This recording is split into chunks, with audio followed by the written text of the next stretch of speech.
Mr. Claybrook, Here. Mr. Campbell, Here. and Chair Rainey. Here. We have a quorum. Okay, thank you. We're going to go ahead and get started. We have one member still waiting on. But we're going to get rid of the stuff we can get rid of without having everybody here if we can. So the Memphis and Shelby County Board of Adjustment is the oldest appointed governmental body in Memphis and Shelby County. We were established in 1925. The board hears appeals from the administration of the zoning ordinance, requests for variances from the zoning ordinance, and other requests articulated by local zoning laws adopted pursuant to the enabling legislation. The 8 members of the board are appointed, 4 by the mayor of Memphis and 4 by the mayor of Shelby County, with confirmation by the Memphis City Council or Shelby County Board of Commissioners. We serve without remuneration.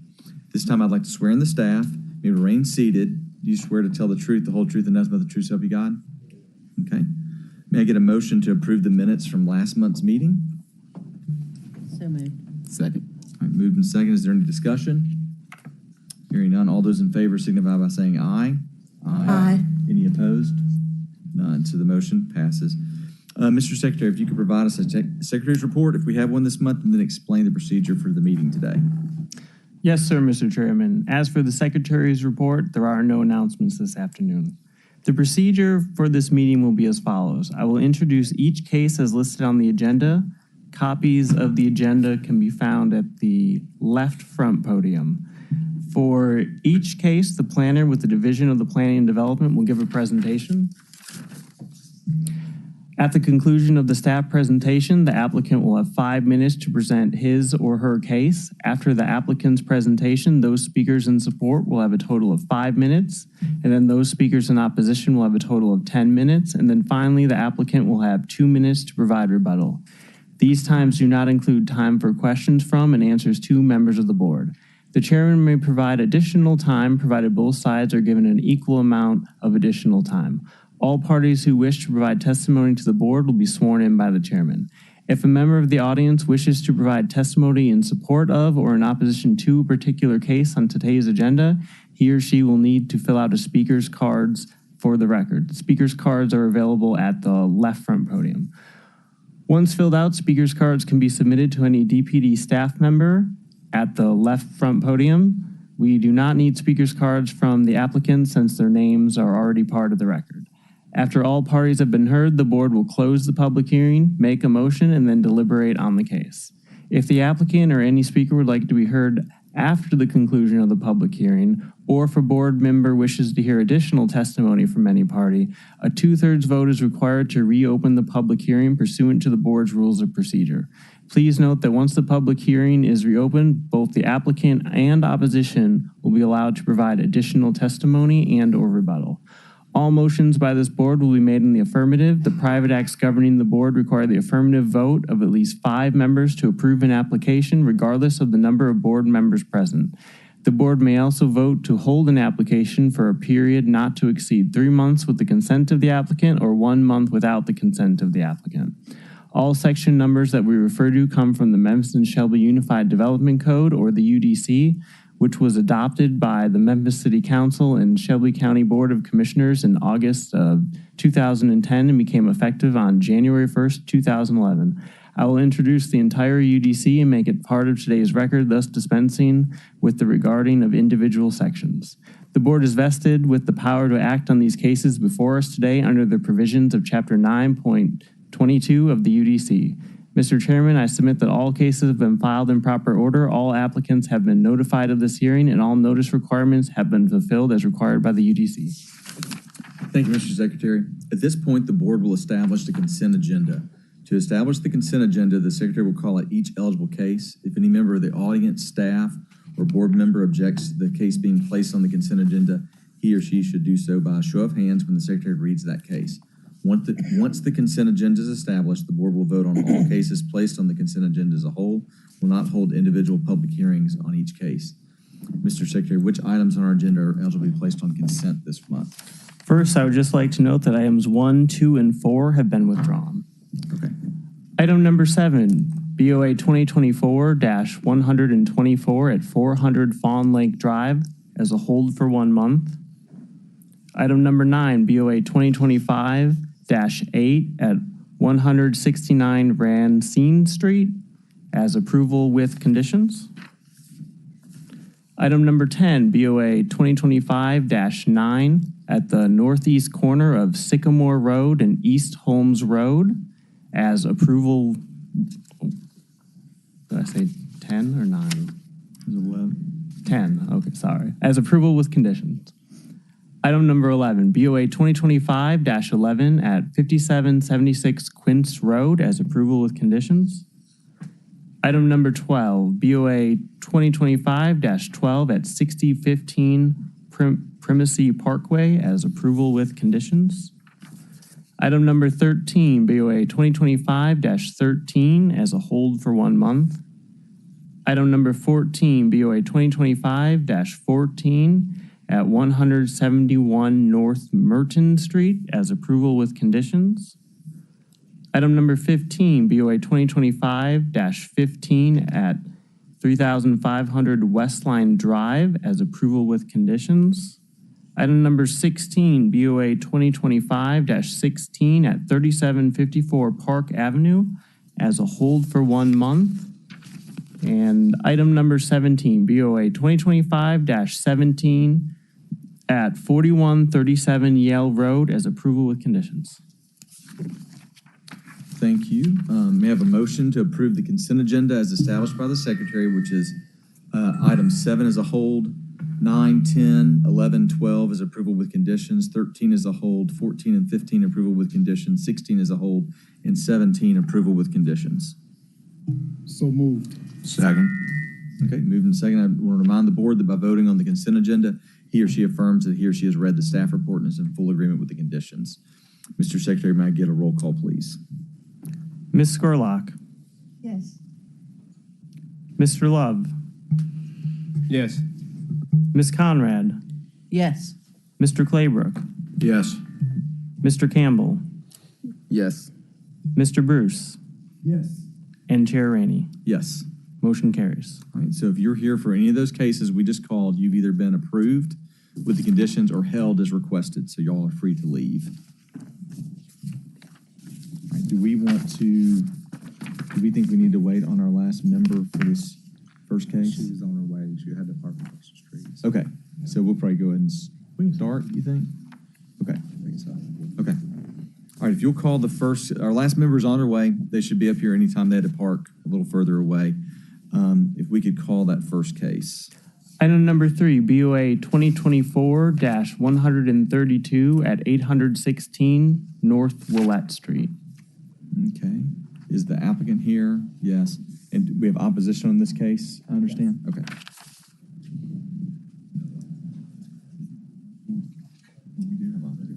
Okay. So if we can hear from the staff first to give us the staff report, and then we'll move to the testimony part.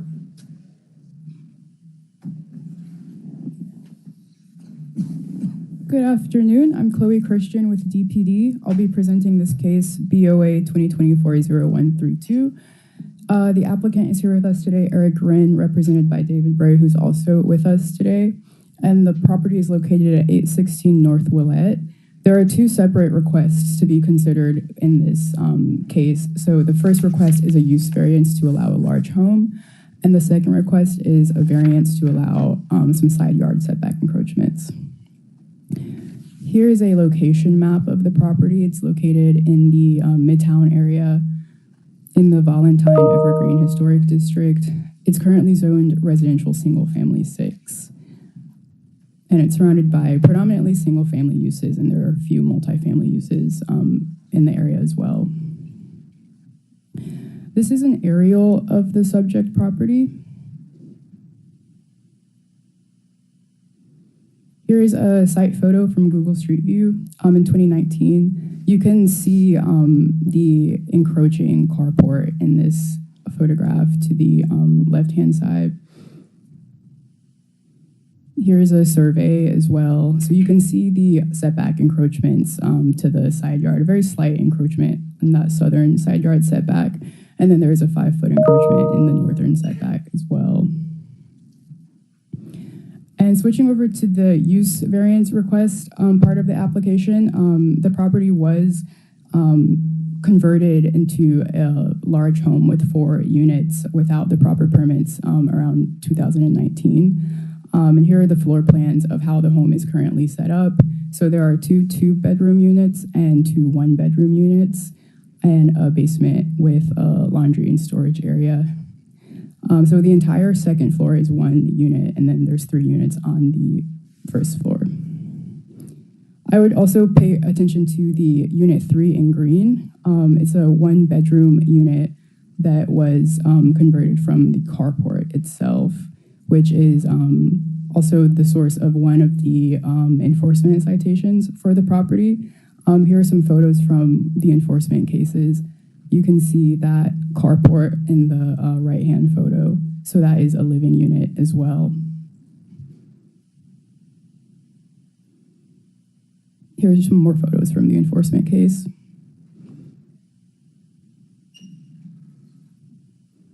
And here are some photos that I actually took when I visited the site back in January of the internal hallway. So you can see the doors. Each unit is numbered. So there's access to 3 of the units from the interior. And then the unit 4 on the right is accessed from the outside of the home. Here's some more site photos that we took of the laundry room and the basement area.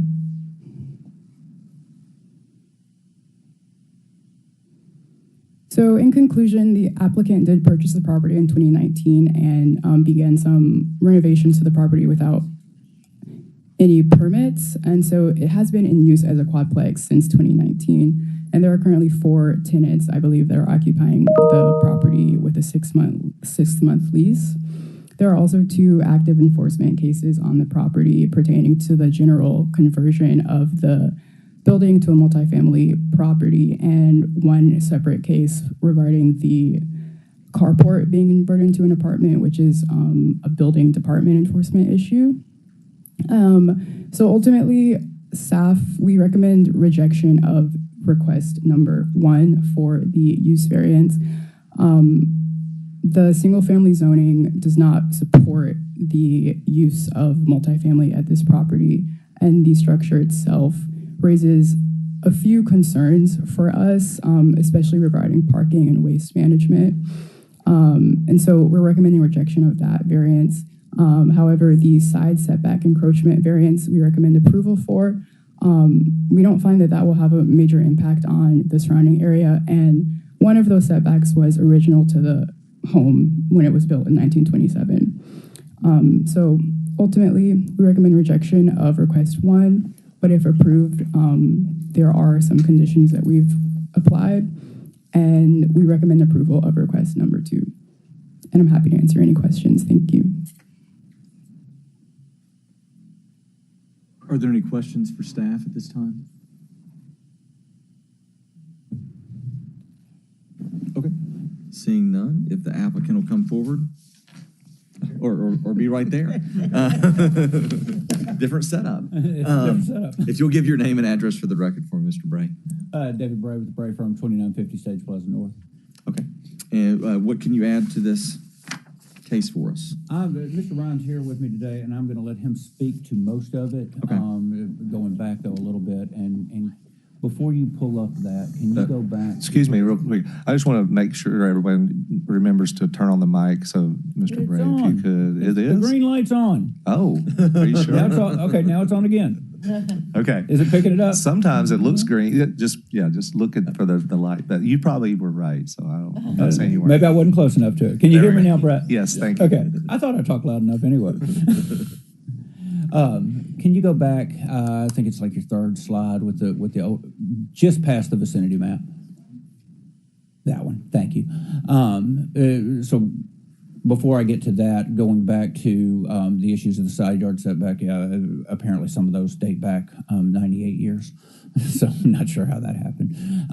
But we appreciate the staff support on that. And while we're talking about that, we're in agreement with the conditions as they have recommended on this. If you look to the map on the right with the land use map, everything that's not highlighted in yellow is a multifamily. So when I let Mr. Ryan speak here, that's why it wasn't out of the question when he started looking at this property, that multi-tenant units would be allowed in this area. So he purchased this without awareness that it was not properly zoned for this use. So this is Mr. Ryan. He's from out of town. He is an out-of-town owner. If you read through the letters of objection, there's some bad things said about out-of-town owners, but he's been trying to invest and make this property look nicer, and I'm going to let him address things, and I'll add anything that I think he misses. Okay, you can give your name and address for the record. Yes, ladies and gentlemen of the board, thank you. My name is Eric Wren, And your address. 8105 Northeast 71st Loop, Vancouver, Washington. Cool. And do you swear to tell the truth, the whole truth, and nothing but the truth, so we got? Yes, sir. Okay, go ahead. Yes, sir. So, as you see here, this is my property. I bought in 2018. You can go to the next slide, please. My friend at the time, who I've known since I was about 12 years old, lived here. His name was Jack Long, and he lived here, and he talked to me about a property that would be good to help the community. And I was an investor in it. I put money into it. He was the one that was here that did all the construction work. I didn't see the site of construction work until completed.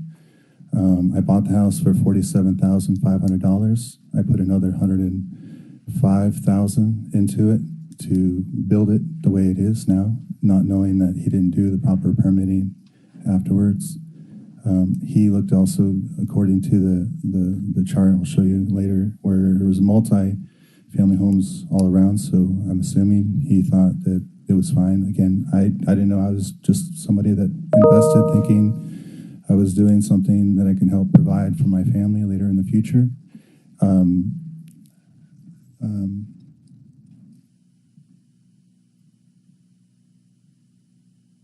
So he's no longer a partner. Baker Aldrich is now a partner since Jack Long no longer lives here, and Baker is local. He's near Little Rock, Arkansas.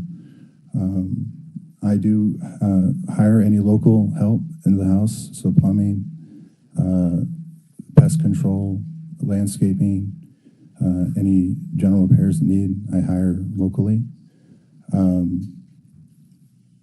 I'm trying to read it, sorry.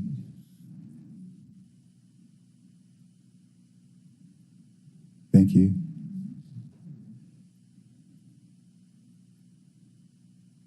So yeah, Jack Long completed the property. He finished the kitchens and the bathrooms. It's been operating as a multifamily since 2019. We had to wait because I didn't have enough money to do a loan. The banks required me to wait because at the time it was Airbnb and I didn't manage it. Jack Long, along with my other friend, Ken Klingler, managed the property from 2019 all the way up into 2024, February. At that time, I secured a different partner that was local because Jack Long was no longer here. At that time, I found out that there was an issue with zoning because I was contacted directly, and all the people that are currently in there now are long-term renters. I actually have one unit that's currently empty. I no longer plan on doing Airbnb. I understand, and I was unaware of garbage issues, parking issues until now I have renters and I can actually tell them, like, this is what you do. The garbage goes out the state, garbage comes up the state. The cars aren't to be parked on the street, and they manage the cars properly. I have cameras in front of the house. I can see if there's issues. I have contacts to 3 local residents. One's name is Philip. He's down the street. I've talked to a couple other neighbors across the street. In 2019, after it was rented for about a year, I was able to secure a commercial loan that was secured through Southern Bancorp. If you can scroll up a little bit, Chloe. Again, if I had access to stuff way back when, I wouldn't be able to address issues, but I didn't because I was just an investor. My friend Ken, he was the manager, and he managed everything. Not anymore. I'm the one that's been taking care of this property since February 2024, along with Baker, and we've been on top of it. I look at my cameras. Each renter is a single man. One of them has a daughter that lives with him. So the single man and his daughter is taking care of his daughter upstairs. The other gentleman currently works for Blue Oval out in Stanton. And the other one is, I think he works for an entertainment company. The police have been called on my property by this gentleman, Philip Follis, who lives across the street. He's not a very nice man. He's verbally assaulted one of my tenants. He was thrown in jail for 19 days because of it. I did speak to multiple people. I walked around. I've been here 3 times trying to properly do this because I get it. I want to do what's right. I wish I knew back then. I would have did it right then without spending $105,000 to do it the way it is. For me to do it again, I couldn't afford it. I wouldn't know what to do, honestly. Can you go one more slide? Thanks. This is a letter from one of the neighbors. If you could see his address on there, it does show he's down the street. It's a letter showing out like approval, saying that he's met friends at my property. He's flying out to Florida to spend time with one of them, Linda, who was actually the one that got Philip thrown in jail. Go one more.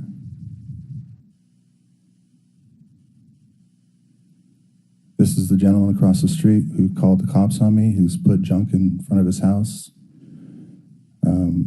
I know that the city cleans up yard waste and other things, but if that was the case, then would he make a night neat pile for the city to pick it up? No, he wanted to make a point.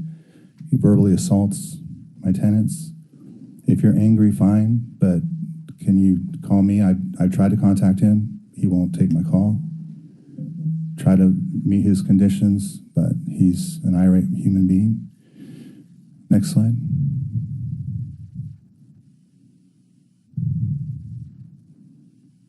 This is a picture you could see on the date on there, dating back to 2011, that shows the carport already completed. In 2008, there was actually some really nice, cool, like covers that went over the windows, which I think were neat. I don't know, this guy took them out for some reason. But this carport was already completed and already set into the encroachment before I bought it. You can see the date on here from Google in 2011. Next slide. The backyard has been cleaned up. There was a lot of shrubs in the back. There was a broken shed in the back, which I cleaned out because it was not healthy. Next slide. This is actually a map that shows all the multifamilies within 1,000 square foot range from my home. My home starred in purple. 815 and 821, which is directly behind my house, is owned by somebody, I believe, from Becca. It's 4 single unit, 1-bedroom homes. I get it's different. It looks like an apartment. Mine is different, but these are all multifamily homes. So that's our 10 minutes. Can you sum up in 30 seconds? Yeah, sorry. We're safe. Next slide. I don't know. I don't think there's anything. This is just showing the loan. Okay. That the loan, and it shows payments to pay. This is the current amount owed on the loan. Okay. It was a 15-year commercial. So. All right. Are there any questions for shows the appraisal. for the applicant? Thank you for your time. Yeah. All right. Y'all have 2 minutes of rebuttal as well after we move to the opposition. Okay. Okay. Thank you so much. All right. So we're going to move on to the opposition portion. I guess if y'all can sit on the front row so they can use that. Yeah. Sure. We normally have a podium, but if the opposition wants to come forward, I have some names. I can call people unless you guys know who needs to talk.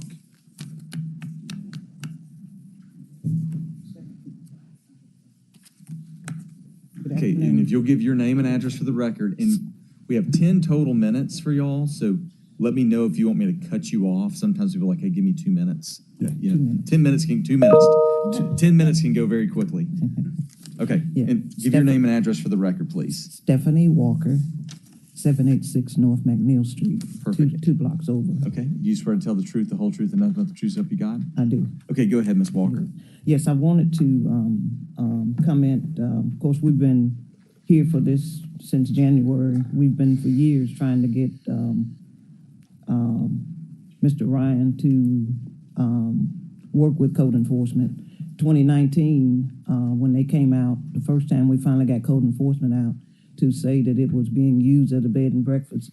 At that point, he denied it. There's no, it was only in 2024, the end of 2024, when it was actually taken to court for some of the renovations that he started to pay attention. But from 2019 to 2024, he had nothing to say with the neighbors or the man across the street that they talk about.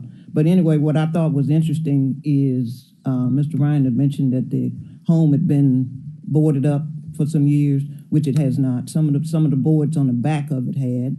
The owners before, it's not been off the tax rolls. Property's been kept up, and it was not an eyesore, as the neighbors would see, as to what he's done now. Even when you look at I know we can't do anything about the encroachment on the driveway, but there's not even room on the sides of the house to even take the garbage cans to the back. Now they have to park on the front or on the street.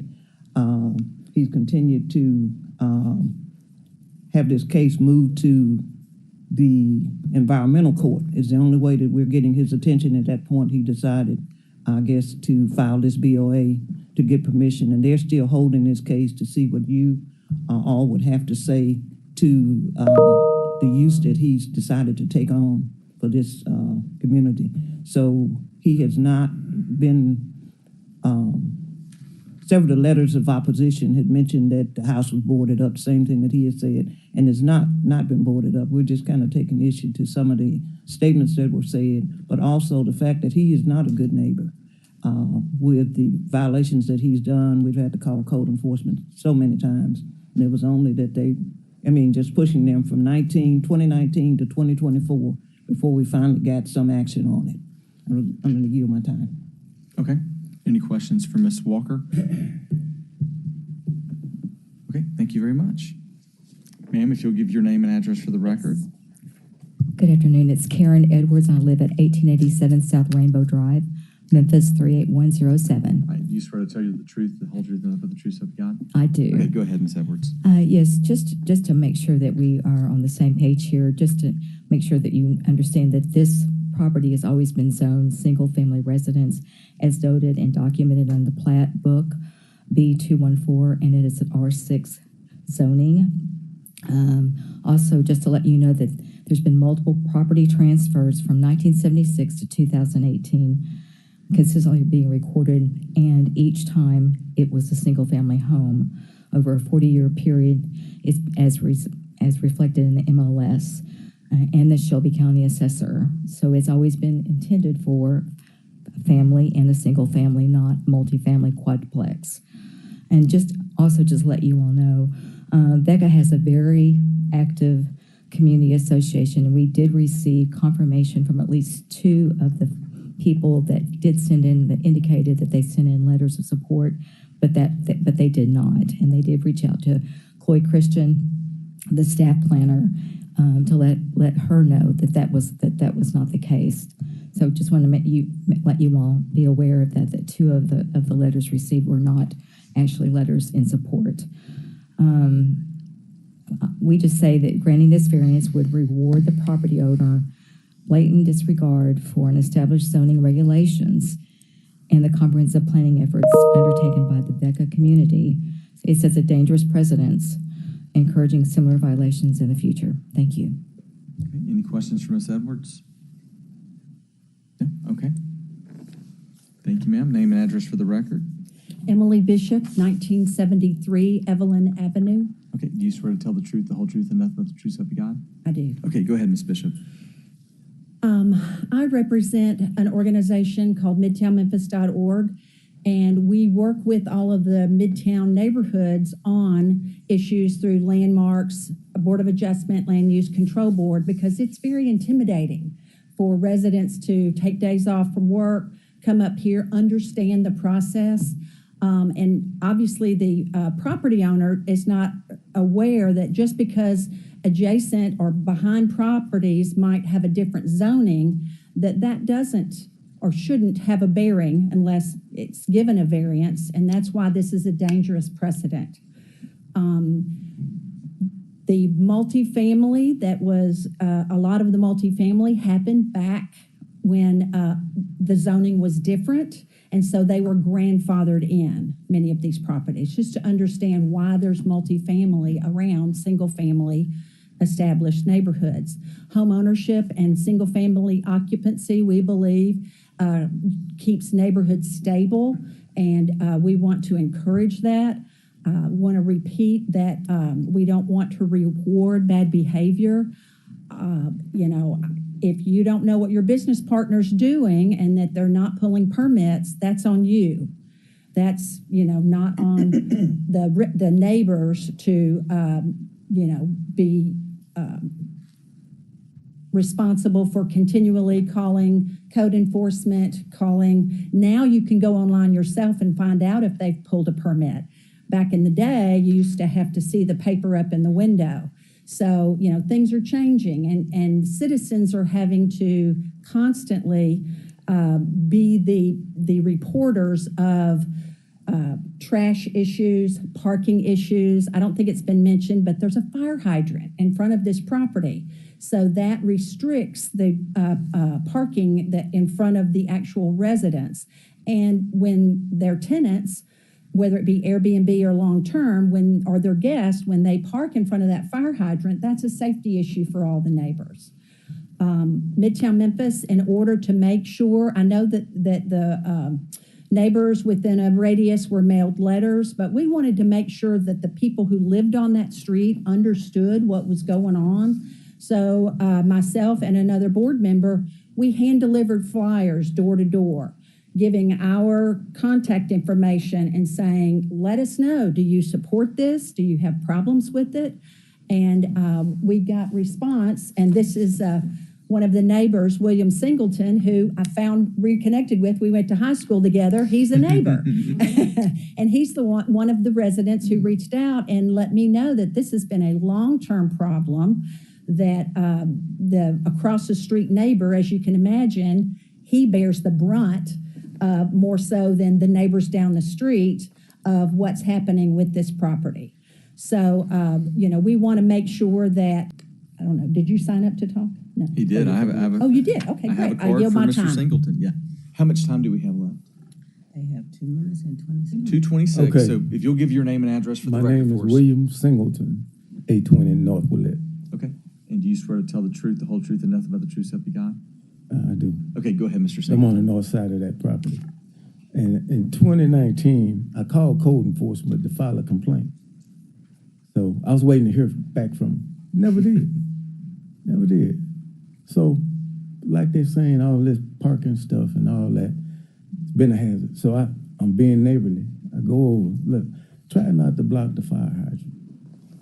I mean, if you don't mind, move your car over a bit because you're already encroaching.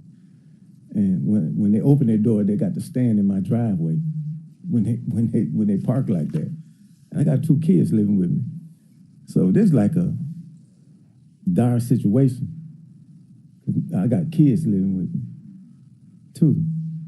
Just teach them how to drive. Oh, they ran into the carport after they built it there. So I told the guys, one of the guys living there, hey, my son ran into your carport. I mean, you need me to fix it? Never heard anything back from them. All right, the trash thing that he's talking about, they got 2 trash bins there. And sometimes there'd be 15, 20 people living in that house. For the first 2-3 years, I'm constantly picking up trash in the neighborhood. Because they only had one that set the trash on the ground. Dogs, homeless, tear the bag up, trash all over the place. I'm picking it up. Still good with that. But then they go, that's where my daughter come home from UT Mark. So people living there, Yeah, she a nice looking young lady. Harassing her behind my back, trying to talk to her. I'm your neighbor. If you got something to say to my daughter, come to me. I'm a retired police lieutenant, presently a school resource officer. I break up fights. Every day I gotta come home, I'm breaking Philip up from fighting some guys across the street. I'm asking Philip to just calm down, stay over there. Calm down. He stays over there on his property. But he's constantly calling those guys names, and I'm talking, I said, don't pay any attention to him. He's been there all his life. He feel like this his. And, you know, I don't agree with him, but I understand his feelings. So I'm breaking up fights every day I come home. I went through the academy in 1986. Now, I'm breaking up fights at school after get a job after the city cut my insurance off. So I go back to work. School resource officer for the insurance. I don't want to break up fights. I'm tired of that. I come home and got to deal with that every other day, at least once a week, when there's a lot of people living across next door to me. Okay, your time's up. Sorry about that. Are there any questions for Mr.? I need to add one thing. My life's been threatened. Okay, that's all. Any questions? Okay, thank y'all. If the applicant would come forward at 2.5 minutes.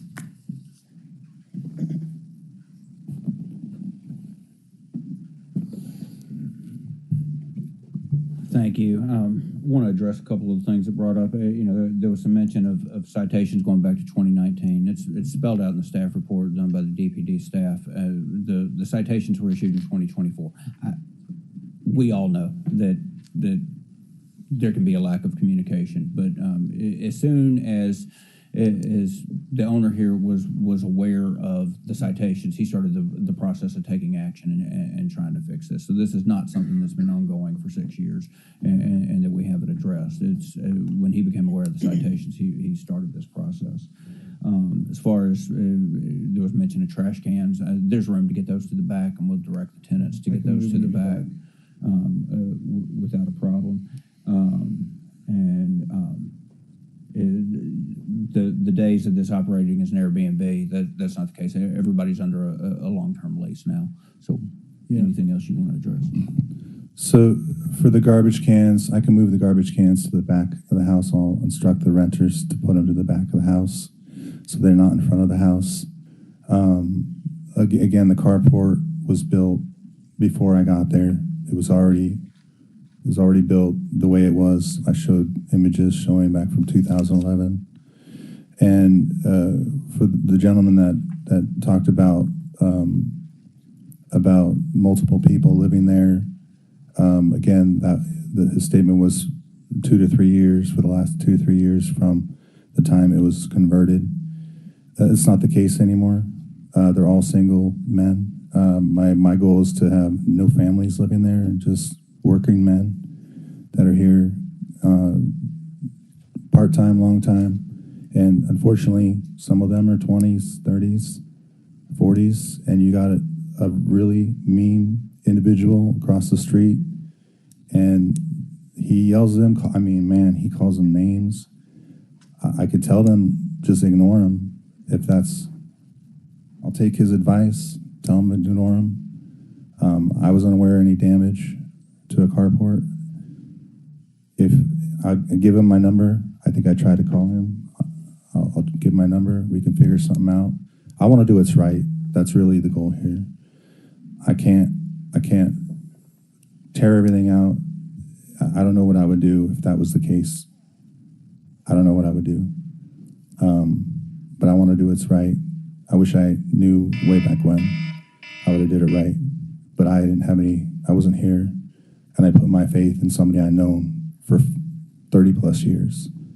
Okay. Thank you for your time, ladies and gentlemen. I have maybe from Ms. Christian or staff. Tell us about the other multifamily that's in the area. How does that relate? Was that pre-UDC, or is there, if you know much about that?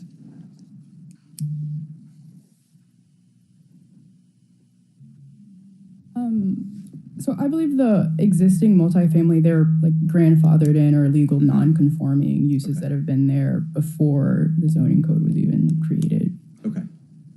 But there are some, it's just, they all predated the code. That's correct. Any other questions for the applicant or staff? Yeah, I did. Are the units individually metered, or are they all metered together? They're not. So my goal is to get an approval, hopefully, and if there's conditions, I totally understand that.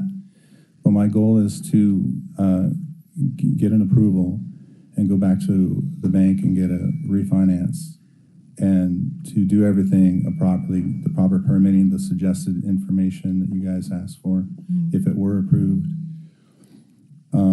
The windows are over 100 years old. There's spaces in between the building. It takes a certain level of expertise there because it's brick. Some of the areas are brick. So I have to, I don't know, it told me it's a little harder. So, yes. Any other questions? That was it for now. I got a question for you. Yes, sir. I think you mentioned that it's just men that is rented to. Yes. Yeah. There's a gentleman. He has a daughter. He lives upstairs. His name is Dorian. There's Austin, who lives in the Unit 1. He works at Blue Oval. There's a new tenant that moves in actually today in Unit 3. David is his name. I'm not sure what he does for work, but he's a single man. Is that by design, or is there, like, Well, can it be rented out to families, or do you? Well, I'm trying to do, because I hear the neighbors, you see, and I don't want a bunch of cars there either. I get it. And I'm trying to also appease an irate, irrational individual across the street. He's called the cops on them when there's nothing to call the cops on. So I guess my question would be, if a family wanted to rent. If it was they had one car, I would be okay with that. Okay, so it's more of a limit on vehicles. Yeah, and that was addressed in his presentation, that 4 units, 4 cars, and there's ample parking, which is addressed in the staff report. The carport, that based on the formula, there wouldn't be ample parking. Okay. It actually holds 5 cars, that driveway. There is, of course, there is a fire hydrant there. Unfortunately, it's weird because it's 20 feet from my curb. So you almost can't put a car there, right? Because the fire hydrant is so close. So I can't really have them put a car in the front of the house because it'd be too close to the fire hydrant. So that's why I'm selling 4 cars. They have to be in the driveway. When I'm on my looking at my cameras, I look at my cameras at least twice a week. I don't see any of their cars in driveway. Currently, there's only 2 cars in the driveway. Now there'll be 3. I have a gentleman looking at Unit 4 today, too. He says we'll have his kids visit once in a while. So, yes, sir. So the studio is a studio, which is Unit 3. It doesn't have a bedroom. And then you have a 2-bedroom home. There you go, sir. 2-bedroom home or apartment upstairs with 2 bedroom. You have Unit 4, which has 1 bedroom with 2 beds. I'm going to take that and put it only 1 bed. And then you have Unit 1, which is 2 bedrooms. So a total of 5 bedrooms because the studio doesn't have a bedroom. Would you have any objection if we ended up putting a limit on the number of people that, I don't know if you can do that, but. Whatever. The number of people that you can rent to? Yes. Yes, you would have I would, no, sorry. I'd be okay with that. Sorry. Yes, sir. I'd be okay with that. Yeah, I hear him. I look at the outside. I don't see garbage in the streets anymore. The gentleman that spoke earlier said the first 2-3 years, garbage constantly. Because, again, like I said, and I get it. Like, I should have been more on top of it. But I thought he lived here. He'd take care of it. I apologize because that wasn't the case. he managed it. I didn't manage it. I didn't have any access to VRBO or Airbnb. They did all that. February of 2024, last year, is when I took it over. I bought out my old partner, bought in a new local partner, and I've been on top of it. All the renters have my information. I'm on the cameras constantly watching, making sure that they're doing things properly. And they're good men. These are nice guys, you know. They're not criminals. They're not hoods, you know. They're nice gentlemen. They're working gentlemen, you know. Other questions? Mr. Lott? Thank you, Mr. Chairman.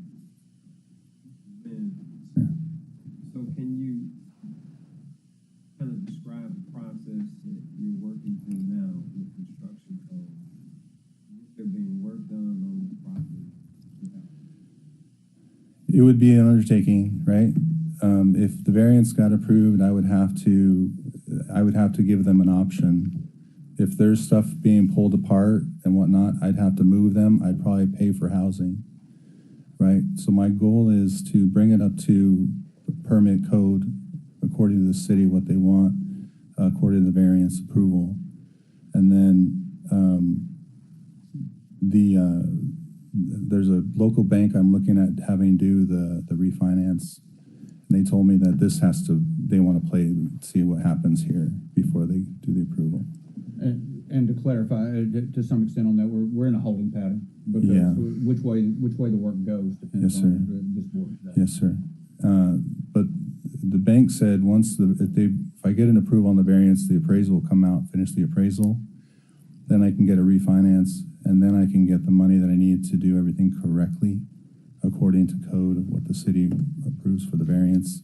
And if I have to move these people out, you know, I'll pay for their housing during the time that the work is being completed. Because I mean, obviously, to your point, Greg, I can't. If there's stuff being happened, I can't have them live there, right? Well, yes. my thoughts are, this structure was initially intended for Mm-hmm. So I'm thinking about how you have your HVAC run. Does that central heating there? So currently I have 2 split units. There's a split unit upstairs in the second bedroom and in the studio. Unit 1 has a window unit and unit 4 has a window unit, like one of those little window ones. And then there's no central air. I think unit 4 has heating, but the split units take care of the heat. And then I think unit 4, he has like one of those little heaters. Did all the original wiring? Yes. Yeah. I mean, they added wires, sure, which is what I need to do, right? Well, right. I just asked those questions because I'm not sure what amperage you're breaking out to. Mm-hmm. But once code gets a hold of it, you may find that it's a pretty big jump to go from a single family. Yeah. Well, I'm ready for that. If that's, we'll find out, you know, if it says, you know, what the cost is. We'll see. Okay, other questions? Is the only right by use right that they have is single family, right? There's no duplex use that's by right, or it's strictly single family detached. Duplexes would not be allowed. Okay. Okay. It would be single family. So strictly single family detached. Okay, any other questions? Okay, so I think what we probably need to do on this one is have 2 different votes. First vote being on our second variance, which is the encroachment. So that is, if we could get a motion to approve BOA 2024-132, variance from subsection 3.6.1A to allow 5-foot and 0.09-foot side setback encroachments. So moved. Second. Okay. Any discussion on those? So just so that I'm clear, Mhm. I mean, like, this is just approving, the garage or the. Garage, and there's a little, on the other side where the garage isn't, there's a tiny little bit where the structure was originally just over the setback line. But this is original, this is not, well, original for him. For the small one, Yeah. is original to the house, and then the other one it was built sometime before 2008. Yeah, thank you. All right, any other discussion? Okay, if we get a roll call vote, please. Mr. Campbell, Yes. Mr. Bruce, Yes. Mr. Claybrook, Yes. Ms. Conrad, Yes. Mr. Love, Yes. Ms. Scurlock, Yes. Vice Chair Savage Selden. Yes, I find that the standards of the UDC of 9.22.6 are being met and will not be unduly detrimental to the properties in the vicinity. And Chair Rainey. Yes. Motion carries. Okay, so that, we're good on our setbacks. Now we're going to discuss let's get a motion to approve the first variance, which is the 2.52 to allow large home in the residential family R6 district as conditioned by staff is how we'll start with that. If we can get a motion. So moved. Second. Okay, discussion? Mr. Chairman, one quick question to staff. Mm-hmm. This is within the landmark district? Yes. Yes, it's in the Valentine Evergreen District. Mr. Campbell? Well, I was going to follow up with that. So I'm assuming regardless of what gets approved, does it have to go back to landmarks at some point for? So any improvements to the exterior would require landmarks approval, but this application itself does not involve any alteration, so this particularly would not. However, I would. We're in discussion. Y'all are, yeah, that's okay. Yeah, just letting you know. Any other thoughts? I mean, I think this is one of those weird, tough ones where it's clearly a use that's not by, it's not a use that's permissible. And oftentimes we get these cases where the owner does something and they kind of hide behind the skies of ignorance because they didn't know or they weren't involved. And I do think to some point that sets a precedence of anybody can do that if they say, oh, we just didn't know. And I think particularly as a developer or as a investor, part of your job is to understand what you're getting involved in before you dive into something that requires massive funding. And I know mistakes happen, but I don't want to get into the habit where we're always accepting someone saying, and it's probably true, you didn't know, but the next case, they're not going to know. I would venture to say everybody that comes here because for some reason they didn't know. Right. So that's just my thoughts. I'm not saying yes or no at this moment. I'm simply saying that's a reasoning that it's a slippery slope reasoning. Exactly. I'm just, I guess for me, is defining the practical difficulty outside of monetary issues. We really try to stick to the code and defining that and fitting each case into practical difficulty.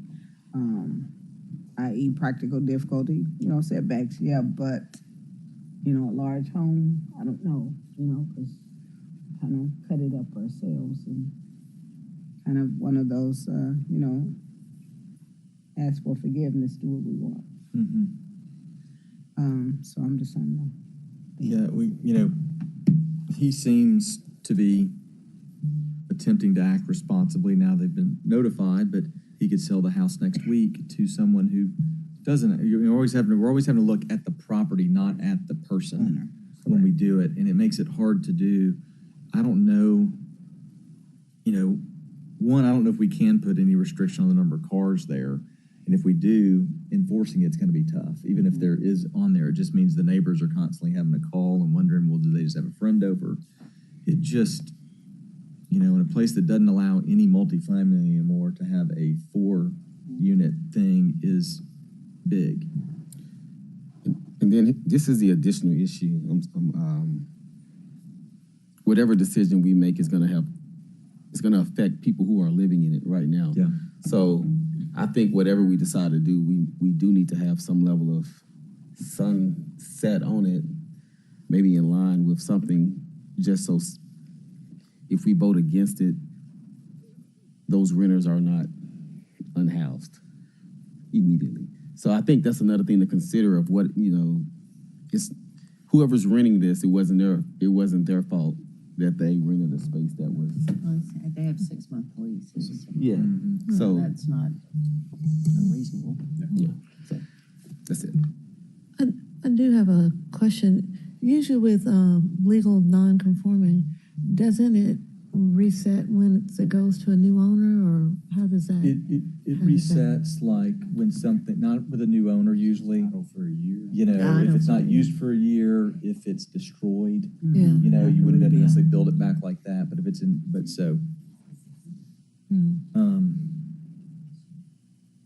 I don't know about the sunset. Like, I hear what you're saying, and that makes total sense.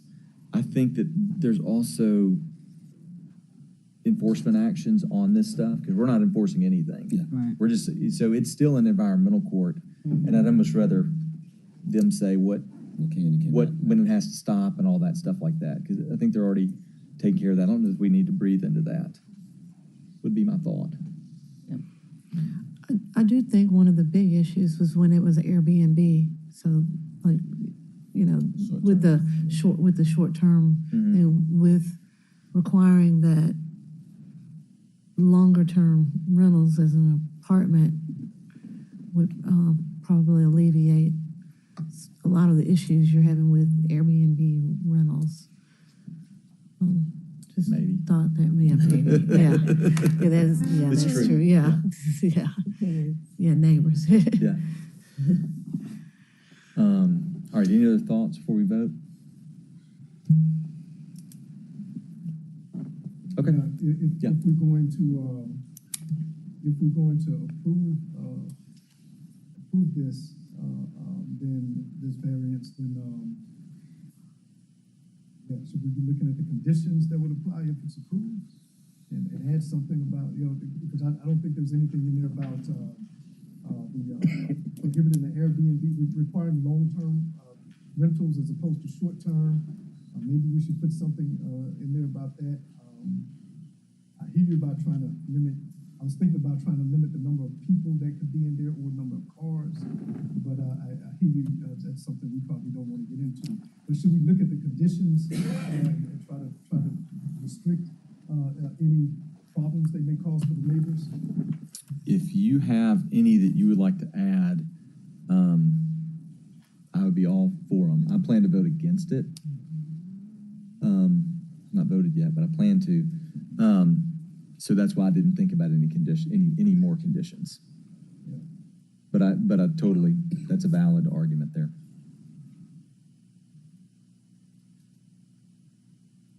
Do you have any you'd like to add?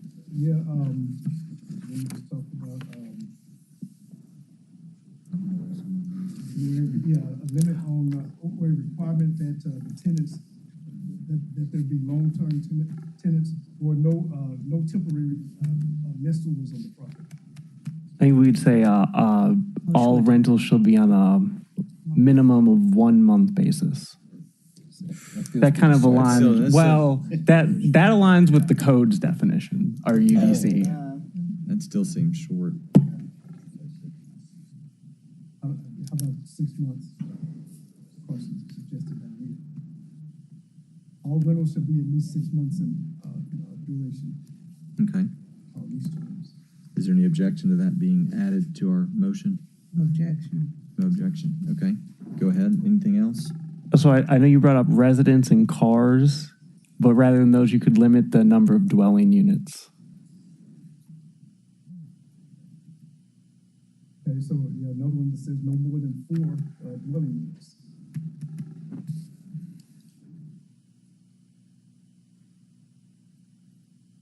That doesn't, I mean, the problem with that is that we got 4 dwelling units now, and we have a total of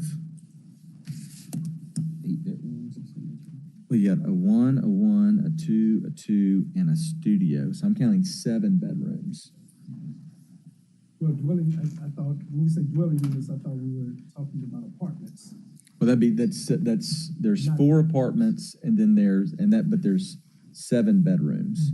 So I know that one person just has like a girl that lives with them, but if somebody older was then and had a car, you could have up to 7 cars, not to mention you have a married couple that lives in a bedroom with a kid that's 16 and they got 3 cars, and then they have their extra car. Right. Yeah, so it'd be better to focus on cars. Occupancy. I just find that really hard to manage later on is the problem with it. Like, I agree with you. I think it needs it. I just don't know how you manage it further down the line. But I'm not against adding it. Would you want to do 4 cars? Yeah, let's do 4 cars. So, we'll have to hear from the opposition as well. Okay. And we need 2/3. Oh, yeah. Okay, yeah. Does anybody else who all wants to hear any sort of offer? Do we have the votes to do that? I don't object to it. Well, raise your hand if you want to hear it. Want to hear it, or if you want to hear it? I don't object to it. Okay, so we got. Did I see 4? We don't have 2/3 to hear. So do you want to do the car? Yeah, I don't think it's going to matter anyway, but yeah. If it is approved, we'll impose a limit of 4 cars. 4 cars amongst all residents. Right. Any objection to adding that? No objection. Okay, anything else? Yes, sir. If it's all right, just a show of hands, I'd like to know who in the audience has come down here to share their thoughts and who's in opposition to the case. Would that be okay? Yes. 7. Okay. Anything further? Okay. So we're voting on the amended motion that included the conditions by staff, as well as leases can't be less than 6 months and no more than 4 cars amongst all residents. Mr. Secretary, will you give us a roll call, please? Mr. Love. No. Conrad. No. Mr. Claybrook. No. Mr. Campbell. No. Mr. Bruce. No. Ms. Scurlock. No. Vice Chair Savage Selden. No, I find that the standards of the UDC of 9.22.6 are not being met and the property will be unduly detrimental to the other properties in the vicinity. And Chair Rainey. No. Motion fails. Motion fails. Thank you for coming down. We appreciate it, but yeah. Okay. All right, if we could hear or call the next case for us, Mr. Secretary. Item number 5, BOA 2025-002 at 1532 and 1548 Poplar Avenue. Okay, thank you very much. Is the applicant present? Yes. Hey. And then I know we have opposition today. Thank you so much. I handed him to Brad. Oh, yeah, I did. Okay. All right, and Mr. Skinner, if you'll give us a staff report and bring us up to where we are now.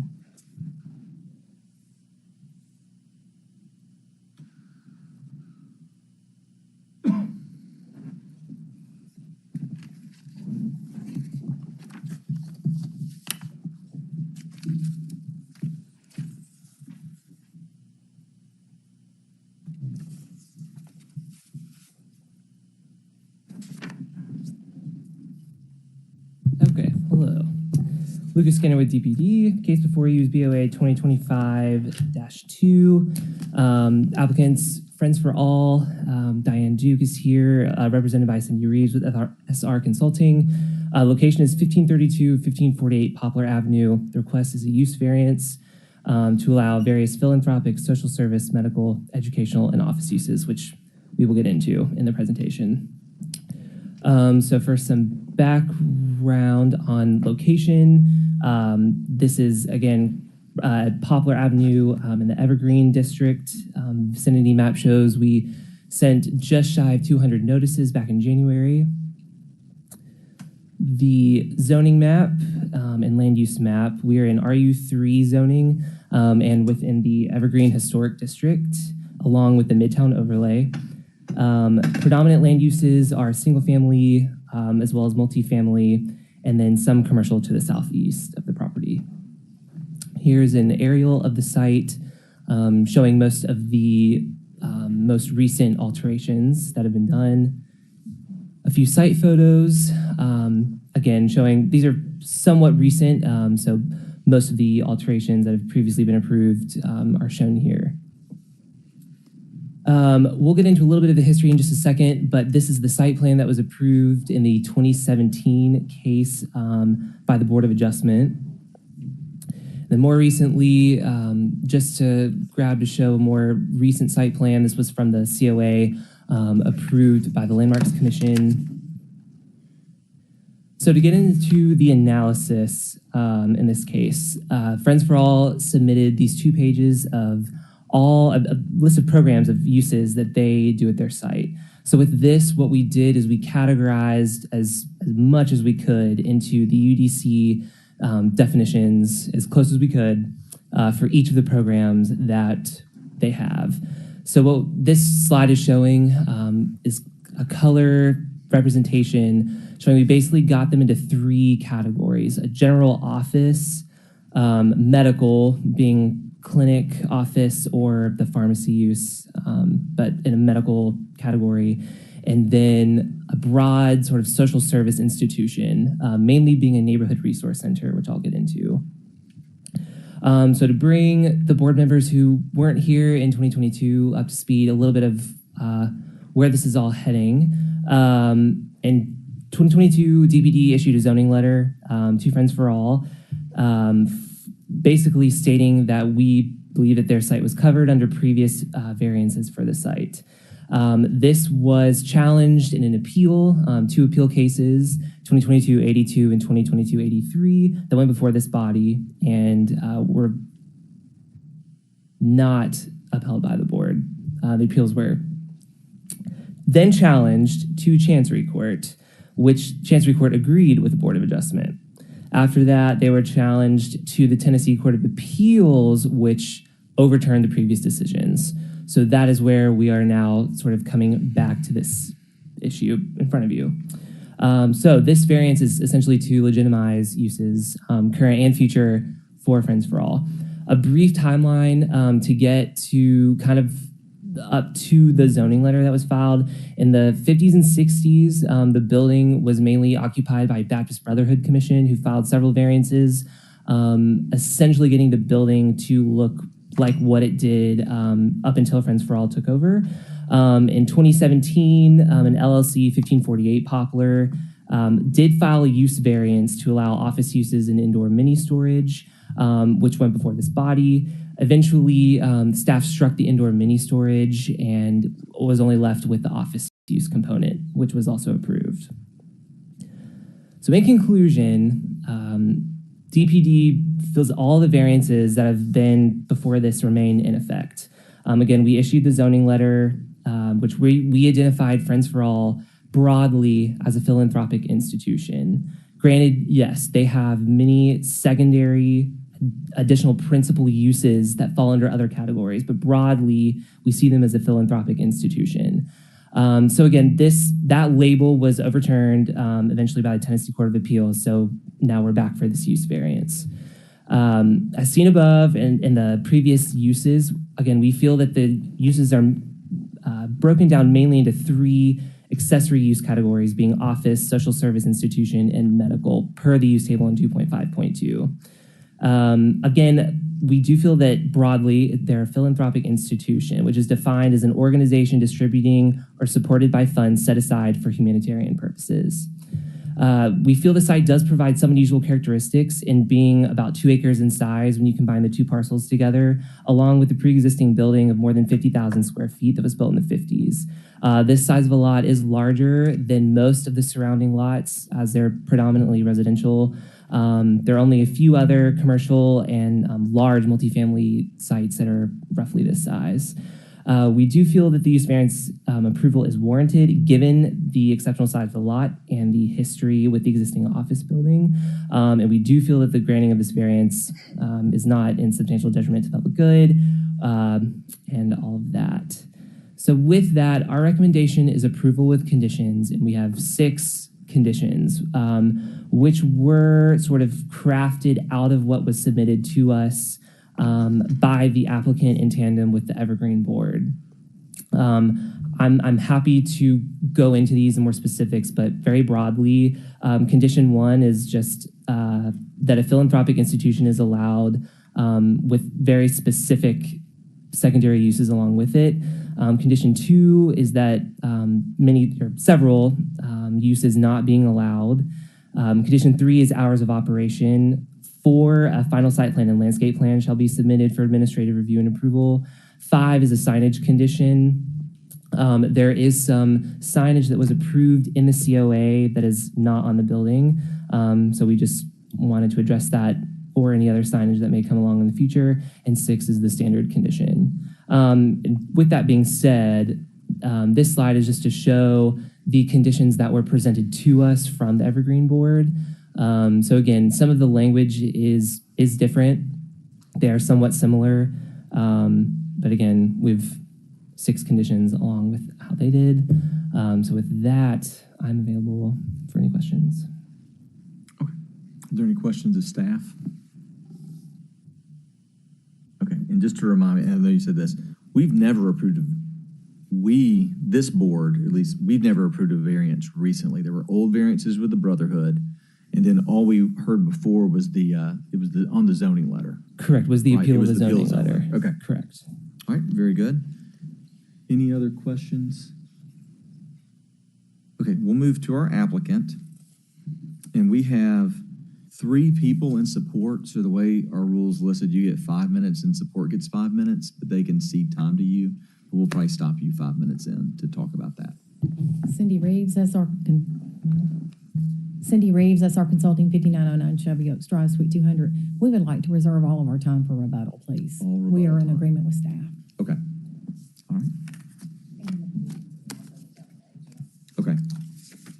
Okay, so we'll move to our opposition. Mr. Wardlaw, how are you today? Very well. Good to see you again. If you'll give, well, you don't have to give your name as you're here in a representative capacity, but is Mr. Prosser going to speak as well? He is, yes, sir. Okay, do you want him to go ahead and come up and get sworn in? That'd be fine. Okay, you'll go ahead and come up, Mr. Prosser.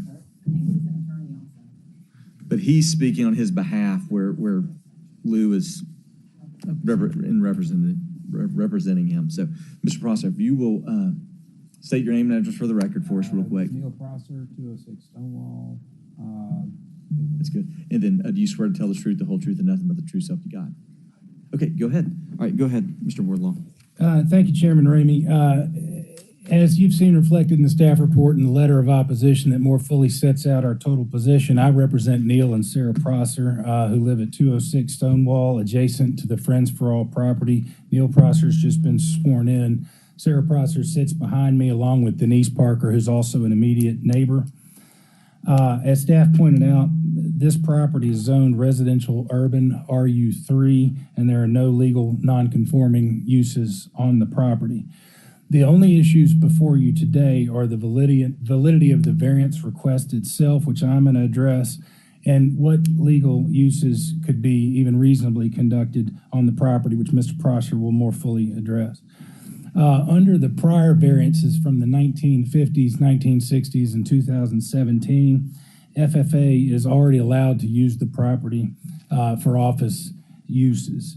Even with those uses available, FFA comes before you now seeking to bless or seek forgiveness for improper uses that they've conducted since their purchase and rehabilitation of the property in reliance on a May 9th, 2022 zoning letter that was issued by the DPD. It's important to note that within a week of the issuance of that zoning letter, the Prossers challenged the zoning letter very publicly, ultimately before this board, on into Chancery Court and to the Tennessee Court of Appeals. I have submitted, I've given to Mr. Ragsdale and would like to enter into the record the full transcript of the June 26, 2022 hearing on that matter that this Board of Adjustment heard. As staff indicated to you, ultimately the Tennessee Court of Appeals ruled in the Prossers' favor and rejected the zoning letter totally. That's a zoning letter that had been challenged within a week of its issuance. The court's full ruling is in the staff report within the letter that I sent to staff and sent to you. The Court of Appeals held that the 2022 zoning letter is on its face simply inaccurate. The court went on to say that the intended use of the property was for an institutional office use. That's what they're allowed to do as we sit here today, no more, but also importantly, no less. So to approve a use variance, this board is required to make several written findings of fact, each of which I'm going to address in turn. So the property is required to exhibit an exceptional physical feature such as topographic conditions, narrowness, shallowness, shape, or other extraordinary and exceptional situations or conditions. Friends for All does not even attempt to address that in any of the materials they provided to you. They're silent on that in their application. They're silent on that in their letter of intent. The staff report and Mr. Skinner have stated to you that it is a large property and it has a building on it. That's a building that was been in use since 1951 under the approved variance of a headquarters home or office use. Those aren't exceptional features of this property. They don't qualify and can't support a variance. Critically, the board should find that none of the uses already permitted on the property are practical. Well, that's not the case. This property has been successfully used since 1951 under the original variance, which was largely codified in 2017 by this board and found by the board and found by the Court of Appeals to be for institutional office space. Incidentally, the Prossers don't have any objection to FFA using the building for their institutional office space, administrative office space, running the offices of their laudable work, not for all of the uses that they have asked to go on. It can be used for what it's supposed to be used for, and they should stay with that. Coupled with that, the strict application of the UDC would result in a peculiar and exceptional practical difficulty or undue hardship to FFA. Well, it doesn't. They can, under their current use variance, use it as an office. They can use it as their administrative headquarters. They could use it just in the same way that it's been used since 1951 by several iterations before them and by them when they first moved in. They can do it without coming to you and asking for this myriad, open-ended set of uses. Most critically, and separately laid out in the UDC itself, the unusual characteristics cannot be the result of any deliberate action by the owner, in this case, FFA.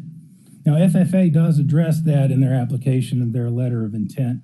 They argue that they acted, quote-unquote, prudently and proactively by relying on the determination made in the zoning letter. Well, again, the Tennessee Court of Appeals flatly rejected that zoning letter. That zoning letter, which the Prossers raised to this board, to DPD staff, and to FFA themselves, was inappropriate within a week of the time it was issued. They ignored that at their peril, and they lost.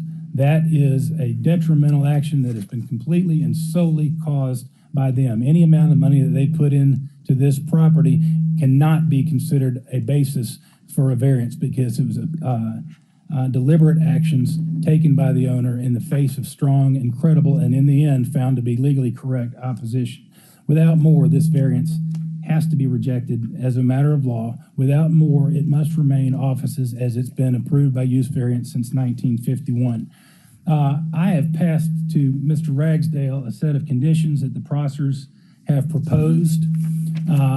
we were told that we needed to speak directly through their attorneys and not between clients. So I spent a long time yesterday and the day before and into this morning with Jonathan Hancock, their attorney. Ultimately, we were very politely, but very sternly told, no, we don't agree with these conditions. I've passed that up to be a part of the record. All resolution attempts have failed with one note. The Evergreen Board voted their support based on the facts that were given to them by FFA, but their letter, which is in your packet, states that of critical importance to them is a sunset provision. That's also of critical importance to the Prossers, and that's been placed in our proposed conditions. You'll see that we're not far off in amount of words, but it's very important that this be somewhat tailored if this board in any way disagrees with the law as I've set it out and approves it. Otherwise, it's there forever. It's a Walgreens, it's an open laboratory, it's an open doctor's office. I'm going to pass it to Neil Prosser, my client, who can address some of the specific uses. Can I ask a question real quick? So this is the document you were talking about? Yes, Mr. Chairman, and to be very clear, that is my work product. That takes from the staff report their conditions and adds, and I've attempted to highlight in yellow what the Prossers have sent back to FFA Council, and which has been rejected. Okay, very good. Thank you so much. All right, Mr. Prosser. All right, thank y'all for your work. I'm here to talk about it from the perspective of a neighbor.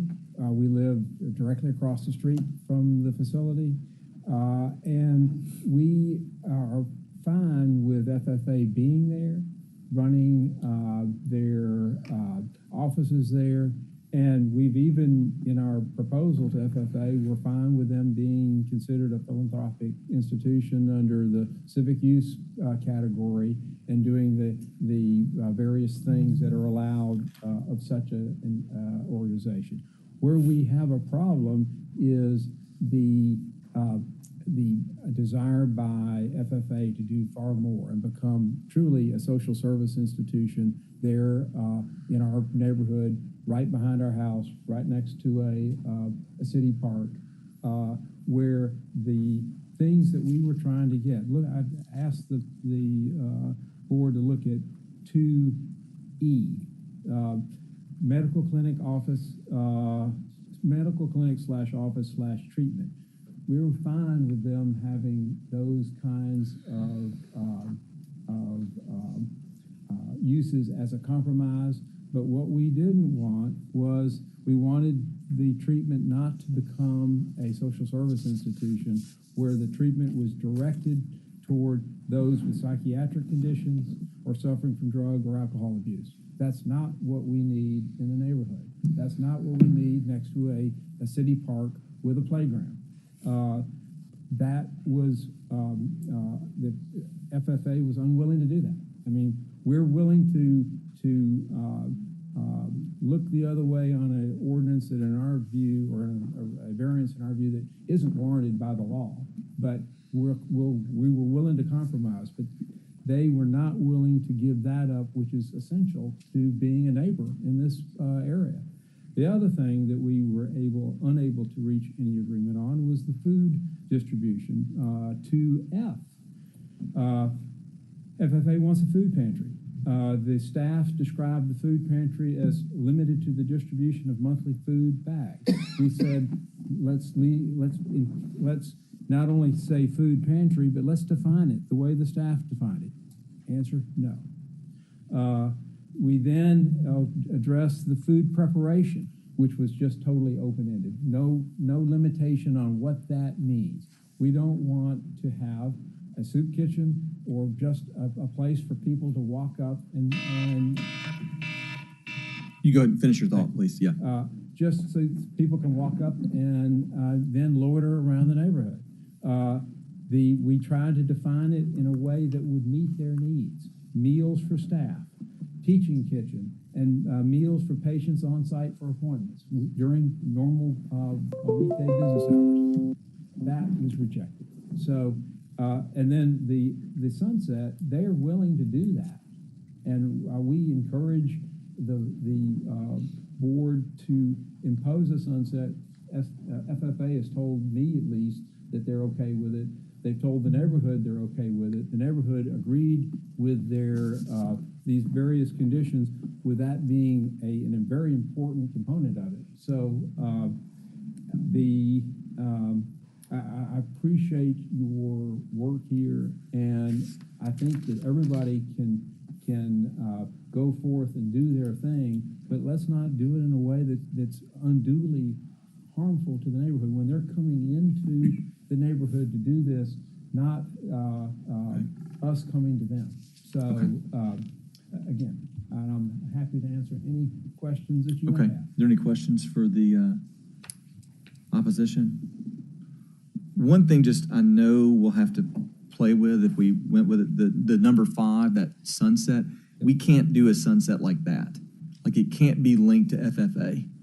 It's, you know, it's got to be linked to time or the property, but we can, but that, I just wanted you to know about that. Well, there, in fact, it's an interesting point because Mr. Prosser, can we make sure to get on the microphone as well? the 17 variance was limited in time. It had a 1 year or 2 We can year- limit in time. We can't limit to the owner. And, you know, I would suggest, say, a 3-year time period, and that way everybody has accountability, everybody's on their best behavior, everybody's trying to get along because they know that they'll be back in front of you again in a date certain to get this renewed, and hopefully everybody will be linked arms at that point because everything will be going well. But having that kind of accountability would be is really essential to make this work. Okay. Any other questions? All right, appreciate you, gentlemen. We'll move back to our applicant. We'll do 13 minutes. We need it. And so, Ms. Reeves, did I already swear you in? No, sir. Okay, I will now. If you swear to, do you swear to tell the truth, the whole truth, and nothing but the truth, so help you God? I do. Okay. And can Diane give her name and And, address? yeah, if you'll give your name and address, please, Ms. Duke. Diane Duke, 116 South Front Street, Memphis. Okay. Do you swear to tell the truth, the whole truth, and nothing but the truth, so help you God? I do. Okay, go ahead. Okay, Memphis for Brotherhood and Leadership of Memphis both had accessory uses that benefited the public. And that is what Friends for All has, is accessory uses that are to benefit the public. Not necessarily the public, but their clients that are in need of their services. Their website is very clear on what their services are, and the uses that we agreed to with the staff and the uses that we agreed to with the Homeowners Association Board are all on point. The 2 conditions that we could not agree on with Mr. Prosser was that, with no treatment of psychiatric conditions or drug and or alcohol abuse on site. We can't, if somebody has a problem other than having their primary problem, then we're here to help them. And we would not like to, we wouldn't want to have to say, oh, well, we're going to have to stop at counseling you at this because you're going to have to go somewhere else in order to get that help. We can't help you anymore. All we can help you with is your issues with HIV and your feelings. As far as the food pantry, why would we limit that food pantry? Their website says that it's twice a month. Mr. Prosser wants to limit it to 1 time a month. And we just feel that as the need comes, Friends for All has been a very good neighbor for a year. They have an $11 million investment in this piece of property. And I have photos that I'm fixing to show to you that are on the screen. Next slide. This is Mr. Prosser's home. And you can see all the landscaping that he had around, that he's recently put in order to screen himself from Friends for All and from the park. When Friends for All first moved there, the park was in extremely bad shape. There was homeless people living there. They were living in the building. There were needles, there were condoms, there was all kinds of trash, and they have cleaned that up, and they have security on site as agreed to in the conditions. Their hours of operation are normal office hours. They're not 24/7. It's not where just somebody comes up on site and says, hey, how are y'all doing here today? So I just feel that with this kind of investment and with them being a good neighbor for the last year and not having the entire neighborhood down here opposing them and also having the neighborhood supporting them, I think is extremely important. I'm gonna let Diane speak now.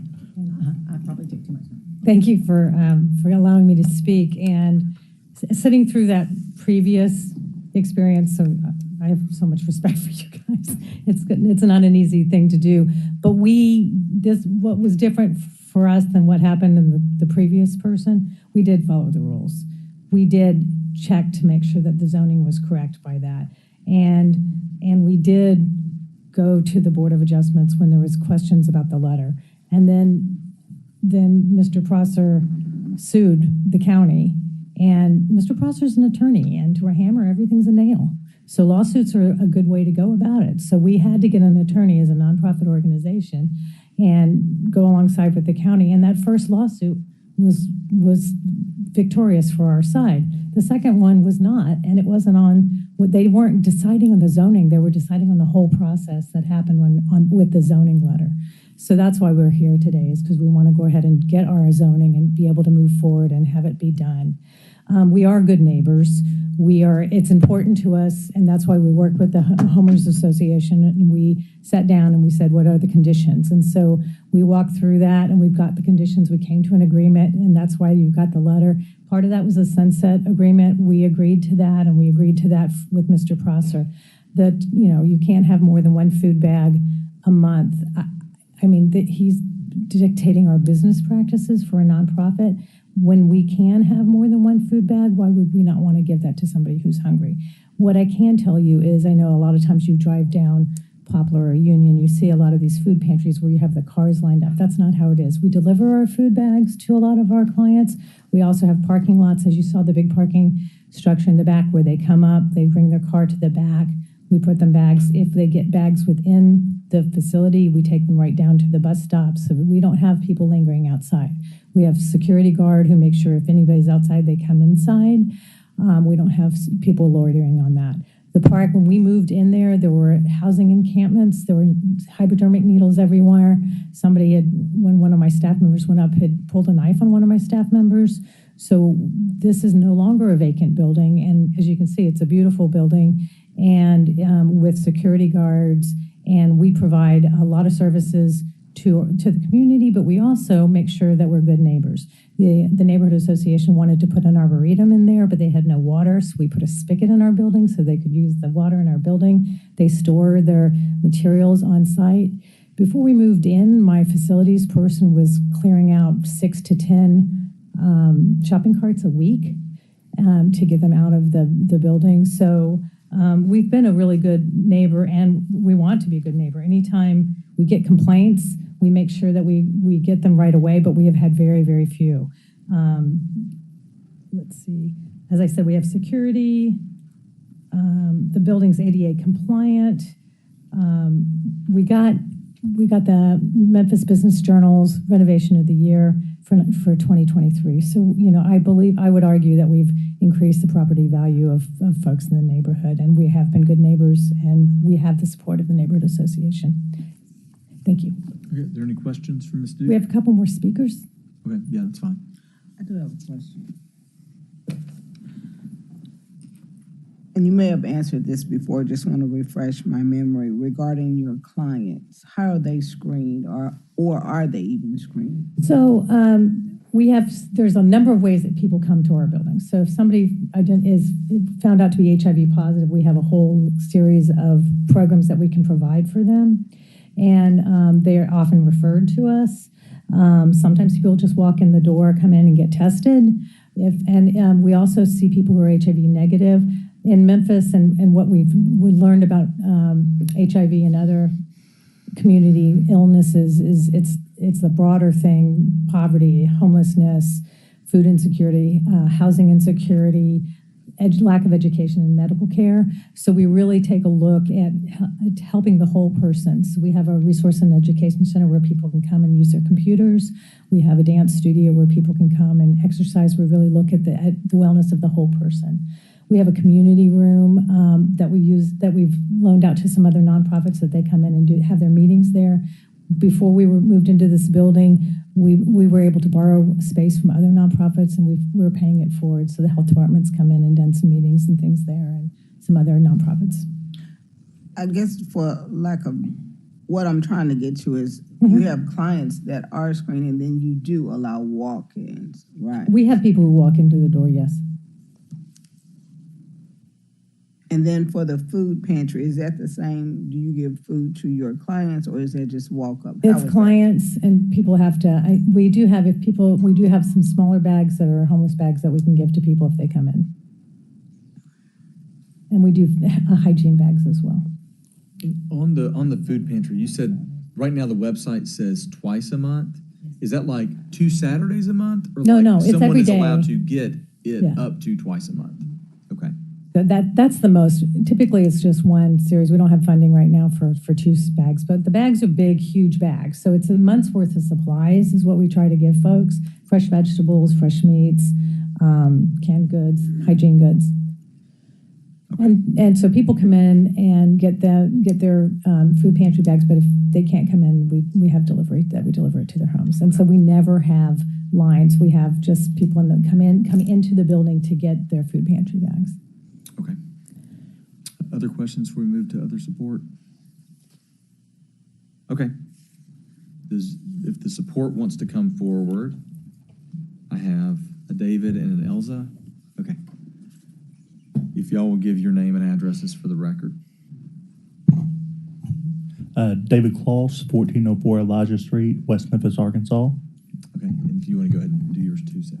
I'm Elza McKenna, 425 Stonewall Street. Okay, y'all swear to tell the truth, the whole truth, and nothing but the true self you got? I do. Okay, go ahead. So I'm David. I've worked in outreach for the last 5 years in Memphis, predominantly with the homeless population. I would say that area in general is a hotspot for homeless, substance use, and mental health in general. Right down the street by the Walgreens, that used to be a homeless encampment for years. There's an alleyway back over there that's been an encampment all over that area. Until we got into that area, into that building, that park was a big area. That whole area was big with homelessness. What we've been able to do since we've been over there is I go on walks on lunch. I'll go down the alleyway, and if I see somebody back over there with a backpack, or I see they're about to start setting some up, I'll just go talk to them. Most of them are not our clients, quote unquote clients. They don't even know we're there. We aren't bringing them there. They're there, and we're helping them. That population has been there for years. So I'm able to get a couple of these people in and get into housing, get out of the park. Everyone that I've talked to that's been in the park, I've been able to either get them to come in, go camp somewhere else, or get into housing. I had someone that was camping out, had a shopping cart out there I talked to, substance use disorder. I was able to get him into a rehab. He is now staying at a halfway house in Cordova. Had another young lady that was camping out over by the parking lot. I was able to talk to her. She just bought her paperwork today. She's next in line to get into housing. She no longer camps in the park. She comes to the rec, and I found another spot for her to go. In the meantime, we provide like emergency housing off-site. I had someone that was sleeping on a park bench. I was able to talk to him, get him to come in. He didn't know we offered anything in there. He got some coffee, started using the computers, applying for jobs. He actually got a job. I think staying in one of the rooming houses in Midtown now, but he was out there in that park.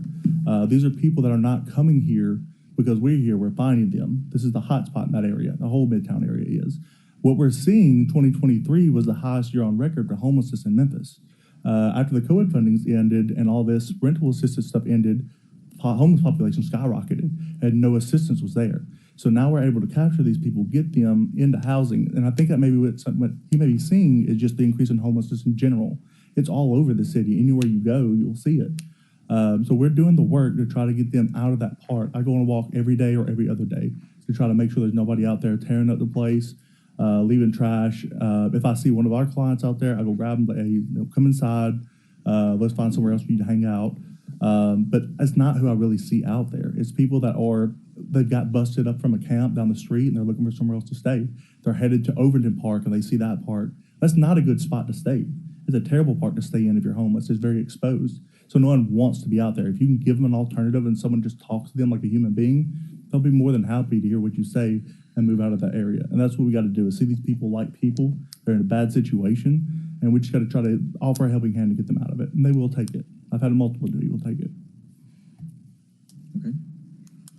Elsa? Like I said, I'm Elza McKenna. I'm here in support of Friends for All. Sorry, I wrote some stuff, so I'm going to just read so I don't forget. I'm a resident of Evergreen, the Evergreen neighborhood, and have lived there since 2015. I believe Friends for All is a positive addition to our neighborhood. They've transformed a once vacant building into a clean, well-maintained property. The work, as Diane mentioned, they completed one of the best renovations in the Memphis Business Journal in 2023. I have 4 children. Our family of 6 visits Williamson Park, which is the park right behind the FFA building, very regularly. Prior to FFA occupying 1548 Poplar, this children's playground sat behind a vacant building, but because of the work Friends for All has done to the building, the park is now adjacent to their property's well-maintained and clean landscaping. The grounds around the park are patrolled regularly by a security guard who's employed by FFA, and they've installed security cameras around the building. Their efforts to be good neighbors are many, including cleaning up park trash when asked and helping to find housing for parkgoers who are experiencing homelessness. As Diane mentioned also, they installed water for the park's arboretum. I believe Friends for All is actively working to improve the neighborhood for all residents. The leadership at FFA has made it clear to the Evergreen Historic District Association at the meetings that they desire to be good neighbors. They've demonstrated that they are willing to work with and listen to fellow residents in the Evergreen neighborhood. I've not experienced anything as an Evergreen homeowner that leads me to believe that Friends for All should not be allowed to operate out of 1548 Poplar. Please continue to support the zoning for Friends for All, and thank you for your consideration and all of your work for our great city. Okay. Are there any questions for Ms. McKenna, Mr. Kloss? All right. Thank you very much. We still have like 2 minutes left if y'all need it.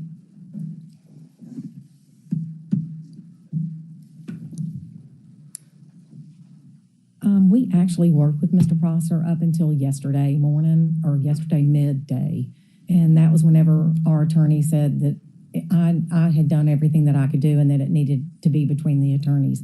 There are the 2 conditions that Mr. Prosser had recommended that we just could not that we couldn't stick with. So we are in agreement with Mr. Prosser's conditions. We're in agreement with the HOA's conditions, and we're in agreement with staff's conditions. And it's up to the board to decide which conditions that we go with, or if we go with a combination of the conditions. But we want to be a good neighbor. We want to stay in this building. We're a big part of Memphis, and we're something that Memphis needs desperately. So we just would wish that you would be in favor and support this application for a use variance in order for Friends for All to continue operating and doing good for the public. So I'm going to leave it at that unless Diane has something else to add. Okay. Okay. Thank you, Ms. Reeves. Are there any questions for the applicant? We close testimony. Okay. Then let's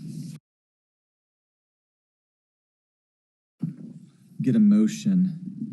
We're going to start with this, let's get a motion to approve BOA 2025-2 as conditioned by staff. So moved. Second. Okay, moved and seconded. And so I think what we need to kind of look at first, I mean, we don't have people that are too far apart here. So we ought to start looking at these conditions that offered by Mr. Prosser probably. Can we get a figure copy out of which the ones. last conditions that Mr. Prosser? Yeah. Okay. All right, anybody want to start somewhere? Let's start with number 5. So that condition won't work, really, but both sides are in agreement we could have some sort of sunset. The thing is how long? Like what makes sense? I know we've done things with, say, Rail Garden where we started with one, and they came back after a year, I think, and then it went longer, and I think we did it again, and even longer for that. And so, what time frame are y'all thinking? So that would simply mean they come back and apply again. It wouldn't be a reapply. Okay. They could get it extended. They can get it extended, rather. Okay. Yeah. With the sunset. What's the process for getting it extended? They would come back here. So we would come back here. Yeah. Yeah. But they've already been in operation, correct? Or no? Yes. They have been in operation. But I don't think we want to give a carte blanche forever, and we cannot tie it to them. Right. If they're gone in 10 years. So this basically, if they came back every 3 years as suggested, it would, you're basically making sure they're still in the building and not selling it every 3 years. I mean, that's. And operating in a way that's a good neighbor. Yeah, and like what we Yeah. did with Rail Garden is it went for, I'm making the dates up, it went for a year, the next time it was longer, and the next time we Time just is did, long, we right. didn't even have we didn't have a sunset on it. You know, but it was a way to like kind of check in, and then the next time, it's not automatically every 3 years. Right. You can decide what to do that next time. Well, he mentioned 3 years as a I start would point. mention 3 years is probably a good. Yeah. Good starting point. Are we going 3 years from today? 3 years from today. Yes, they've already been open a year, so 3 years from today. Yeah. Yeah, I'm fine with that. Okay. All right, I'm gonna make a note of that, and we'll come back and play with these a little bit.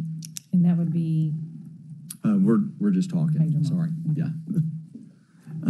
Okay, let's talk, I don't think we have a problem with number 1, because it just really is kind of a lead-in to 2. Right. There's really just C and F on his thing that we need to talk about. 1 is the medical treatment, but it would not involve psychiatric conditions or suffering from drug and or alcohol abuse. I think that's kind of hard when you're doing education on HIV. Kind of go hand in hand sometimes. Yeah, that's kind of a hard cutoff. It's one thing to deal with a cold, and then, you know, but, you know, that's unfortunately sometimes a lead into. You know, they kind of go together. It's kind of hard to not have a conversation. Well, and psychiatric is hard to define. We probably all have psychiatric issues. I'm going to raise my hand. I mean, it's very hard to define. Correct. Yeah, like is that depression? Is that social anxiety? Yeah, you're right. It's kind of hard to. I guess if I'm reading the condition, I totally agree with what y'all are saying and what the applicant brought up. There's no way to really screen that. But if I'm reading it, it's with no treatment programs directed. So you're not having a specific program for, you know, people with substance abuse problems. I get the psychiatric thing. Yeah, that's what I was thinking too earlier, Carson, like, I'm trying to parse that actual thing to see how it plays out. Right.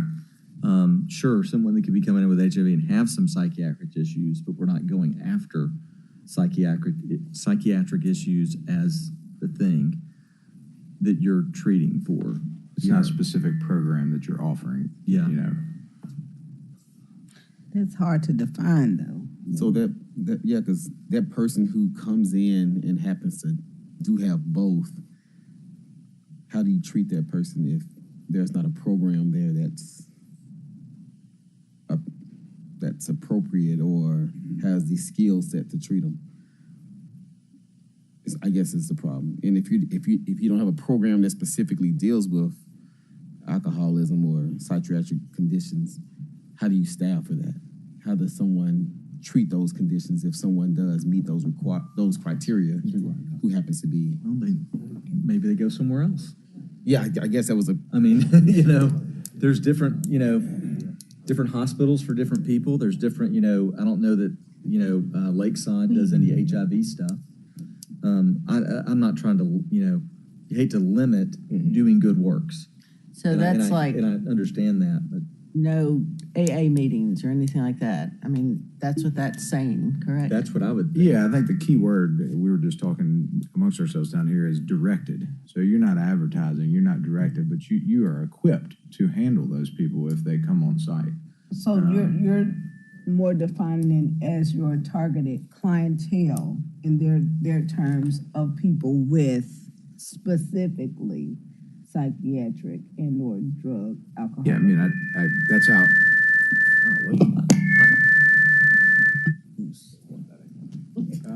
That's how I read it. I mean, I read it the way it's written as just like a prime example would be an AA meeting. You're not hosting 3 times a week an Alcohol Anonymous meeting or an AA meeting. Hey, we're gonna have to figure out the mics though for our record on this, just to be sure. So if they come in for another reason and they happen to have a psychiatric problem or drug abuse problem, you can service them. But I think it said, yeah, with the word directed, I think that's what it's saying. They can service those people if they come in for another reason. Gotcha. But they're not out there looking for people to, that come in for psychiatric or drug abuse reason. That's not the reason they came in. Okay. Supplemental. Right. Sure. Right. Okay. All right. All right. So is it, and I think it says that with the way it's written now, but do we want to change it to make that clear? Do we want to change the language to make that clear? I think it's fine the way it's written now, but I do acknowledge that we had a hard time seeing it that way, so maybe there's another way to word it so it's more clear. Right. Supplemental to. I was just say, if that is what the board wants, it would probably be best to make it very clear in the conditions. I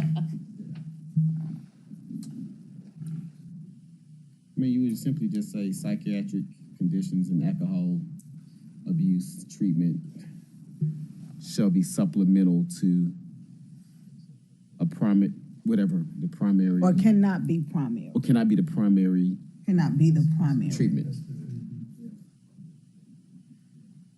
Cannot be the primary treatment. It must be supplemental or something like that.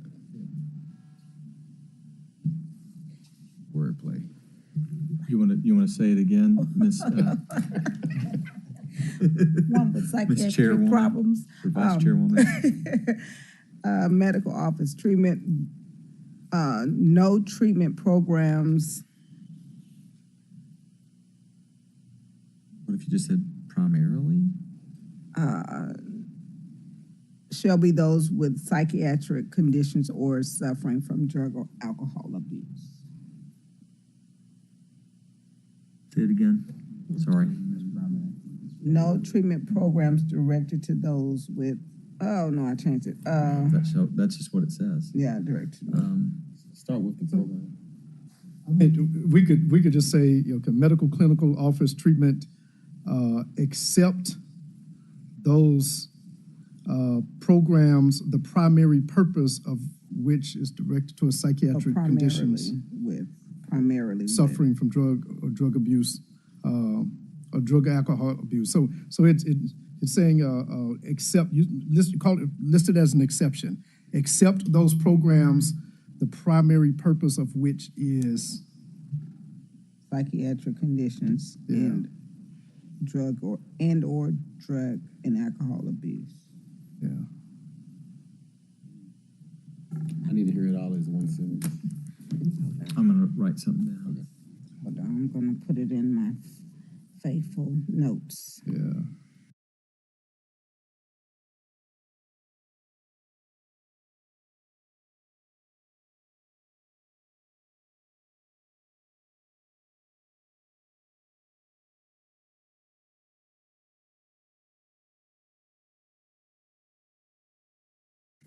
It should say excluding. You want to say excluding? It was except medical clinic office treatment. We can tweak that. Did you have something, Mr. Bruce? Yeah, I'm writing it out real quick. Give me just a second. We'll read them both and see. We'll let him. I'm gonna reread not it get and put in it this. in here. Yeah. I'm learning AI. Okay, so try this. Okay. Okay, medical clinic, office treatment, excluding treatment programs directed primarily to patients with psychiatric conditions or suffering from drug or alcohol abuse. That makes sense to me. All right, I got it. Okay. AI approved. Also, real quick, what now? Without objection to add that? Real quick, I want to let the record show that I don't think I mentioned it, Ms. Skurlock recused herself. So just want that in there. Okay, so lastly, the food pantry. I wouldn't want to limit the food pantry at this time. I think that's something that can be added to the sunset, or we can review that again in that time frame to see if it is problematic, or But you're ultimately changing the business nature of the organization. And that sounds like such a great cause to limit, in my opinion. Now, on the website, it says twice, right?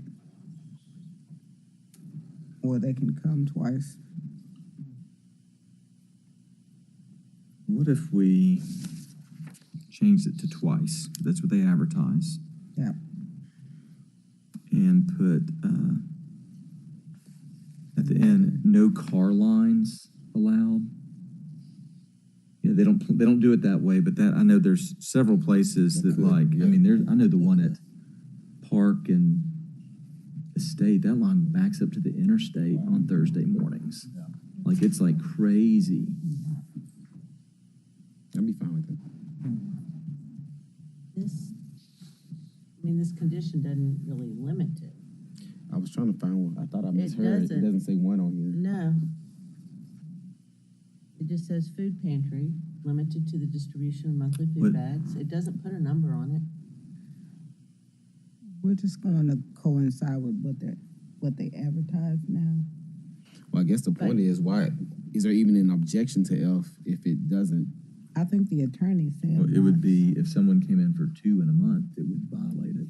It would violate their, it would violate their I don't think they'll give anybody a food bag. I mean, we say business. It's not a business. They're not making money off food bags. So, no mind. Okay. Maybe I misunderstood what the I thought difference they was. wanted to limit it to one time a month, but this doesn't even say that. This just says distribution of monthly food bags. I think that the more restrictions they're putting in here is limited to meals for staff, teaching kitchen, and patients on site for appointments. So if you just showed up to get a food bag, you're not technically there on site for an appointment, so that would exclude you. I thought that was. That's just for the. I think that's just for the food preparation. Oh, okay, I got you. Yeah. Well, with the food, make sure I'm on. Yeah, with the food bags, I think they. I'm assuming that they're saying that they'll allow them to just distribute monthly food bags as opposed to giving out food bags to people every day, so the same people are coming back on a repeated basis. I assume that that's the restriction they're trying to put in. Yeah, the way I understood it too, based on what they say, is like the food bag itself is a monthly food bag. Mm-hmm. It isn't like, hey, on the second Tuesday of the month we give out food bags. Right. Yeah. So it sounds like they're okay with what I heard them say they do now, give out the big food bags that'll last people a month. They're okay with that. They just don't want it changed to where they're giving out food bags at a size where people are coming back every day. Mm-hmm. What they do, according to testimony, was that they do have smaller bags for the homeless. So if you have homeless, then they're going to come back a little bit more frequently than, I guess, those that are getting the larger monthly bags. So you do have some foot traffic, but according to testimony, they do bring them in. There's no like a window drive-through. You know, they kind of get them in and distribute the bags. I mean, I'm fine with the way it's written. I would like to have the no car lines allowed, even though that's not in their plan. But that especially being on Poplar there and up the street, that could be a real problem if that ever happened. I'm sorry, you'd like to write At the very end of it, like no car line food pantries, like you see around, which aren't bad things, but just probably not the best place for it. Yeah. Okay. So we'll leave that one as is. That part A, so food, we on to food preparation? Or are we just leaving that as is? Well, I'm fine with the whole. The food prep is fine. Yeah. All right. Wait. Okay, so no objection to adding that in. Wait a minute. Food preparation limited to meals for staff, teaching kitchen, and patients on site. So they're not a soup kitchen. Okay. But that's allowing like to have a learning kitchen for people that are coming in and stuff like that, but they're not a soup kitchen. Hey, we're prepping all these meals. A bunch of people are coming in to eat lunch today. But they are allowed for their patients on site, right? Yes. And then the teaching kitchen. Oh, yeah, patients on site. Patients on site for appointments. During their business hours, Monday through Friday.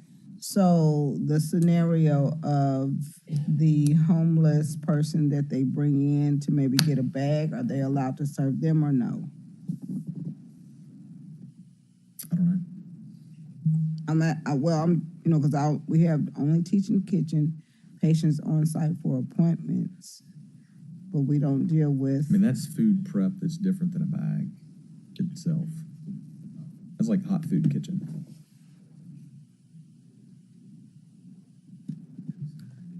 I mean, that's. We're in the current condition that is yellow that we're discussing. It Yes. sounds like the homeless person would not be able to because they would not have an on-site appointment.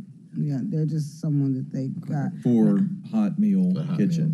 Right. Well, maybe not even a cold meal, or I don't know. Yeah, I don't know any what meal. I don't know what the food pantry gives you, but obviously not every food has They're to be not hot. able to get But a- if they didn't have an appointment, they wouldn't be able to Get a break. have food. My concern here is, I mean, how do you identify a homeless person from general public, someone just needing help? I mean, if someone walks in looking for, community services, I mean, what do you ask them? What's your address? I mean, how do you screen that? So once they walk in, they're become a client or a. And furthermore, how do you enforce if they have an appointment or not? Well, here's reading this, just to start again, food pantry has its own limitation. Food prep has its own limitation. Those limitations aren't for both. So I don't know that, I don't think you could, under this, you could not give a homeless person or anyone for that matter, a bag every single day. That doesn't work. Nor could you bring a homeless person in or anyone else just off the street that maybe has an address or not and say, hey, come to our prep kitchen that we have where we're making lunch for people today. The prep kitchen is like a teaching kitchen and a kitchen for them. And while that is limiting, it's not crazy. So can they, we're talking down here, I'm trying to, so can they, it looks like under here, they cannot make smaller bags. The only bags they can give away are monthly bags. That's what it says. It says food pantry is limited to only monthly food bags. If they wanted to do a smaller bag, they would be prohibited from doing that. And I'm not sure that's what either party is trying to get to. I think the opposition just wants to make sure that they don't have lines of people coming in, but they don't necessarily want to prohibit them from giving bags that are smaller than monthly size bags. I agree. Well, can we scrap F altogether if it's that non-cohesive with our understanding of it? Scrap? Just go. Oh, you mean scrap it to say they cannot do? Well, just take that out of one of the conditions altogether. Well, you would leave F because it's already in, like if you're doing, that's in their food pantry. Yeah. That's in the original condition. I guess and it I would was be- saying take out the restrictions on F. Just let it be If what we're gonna it- do that, I still want to limit to no car lines allowed. I'm fine with that, yeah. So you want to go back to the staff's recommendation On of F, F, or food pantry for and food food pantry, prep I guess. with no car line. Yes. Yeah. I'll agree with that. Limited to Monday through Friday, 8 to 5 p.m. only. Yeah. I think that's fine take as well. Yeah. I like that. You're basically taking out what's in parentheses. Correct. And adding no car lines. No car lines. And are we limiting it to Monday through Friday, 8 to 5? We're going to put that into, okay, good, just making sure. Now, okay, so I just want to be clear. So we are, I think they had not planned to be limited to, not in a way where they could not do it on the weekends. we are putting that restriction on them. Opposition wants it, wants them to be prohibited from operating on the weekends, but the property owner did not ask for that, has not said whether or not they're okay with that. So we're kind of putting that restriction on. So I just want to make sure we think about that before we add that in. Additionally, 2 days a week, they're allowed to be open till 8 p.m. So 2 days a week from 5 to 8 would also be prohibited. Well, that's just hours of operation to the public, but does not give them the option to do the food pantry. That's just hours of operation. Oh, okay. Well, I think the people coming, for who's coming to get the food bags are the public. So we've got hours of operation addressed in number 4. We don't need Correct. to address it in F. Good, thanks. And Mr. Chairman, if I could, I know that we're all looking at these conditions that were given to us by the opposition. The set of conditions that are currently in the staff recommendation are on the screen. So I just want to make sure we're tying those two together. Correct. So when we say number 4 here, that's actually number 3 there. Okay. Yeah. So That is, so I would just, as Mr. Bruce mentioned, these were offered by the opposition. So I think that, the board is discussing which of these to potentially modify the staff conditions. We'll go back over them all with the right. So if we're talking correctly here, if we remove on F here, we're going to remove the hours of operation, then it will be governed by the hours of operation in section 4, correct? Correct. Yeah. Correct. Okay. Okay, any other thoughts? That's it. Yeah, go ahead, Mr. Love. I have one. I may be a little confused on this, so if y'all would just give me 30 seconds to kind of say how I see it and let me know if I'm way off base. First of all, thank y'all for what y'all do. I live in this community, and I've been seeing y'all for a long time. I also know some of the challenges that come with the work that you do. Everybody that comes up to get service isn't polite and nice sometimes, and neat. So I think that particularly as we talk about F, I kind of see it as two separate things. The one service is the large food bag where people come in and they get these groceries, if you will, and take them home. And the second concern is the activity of people coming in to get ready-made food and either take it with them or have in the area. And working in this, living in this community, I know how that can sometimes be a nuisance. People sometimes don't pick up after themselves, and sometimes they hang out a little longer than they should. So when we talk about this, to me, it's almost two separate services. One being the groceries, and the second being I'm coming to get food because I'm hungry right now. And I don't know if it's anywhere in the staff conditions, but maybe we can look at like where that happens. We've talked about vehicular traffic. Maybe we can talk about pedestrian traffic and where they come to get the service and that kind of thing. But I kind of see it as two separate things. Thank you. Okay, other thoughts on that? Well, I think that the addition of, no car lines, does that, I think that addresses the, it addresses the issue of people coming to get meals, right now, because I'm hungry now. But out here, that's cars, people, they can walk up traffic too. Oh, yeah, right. Yeah, okay.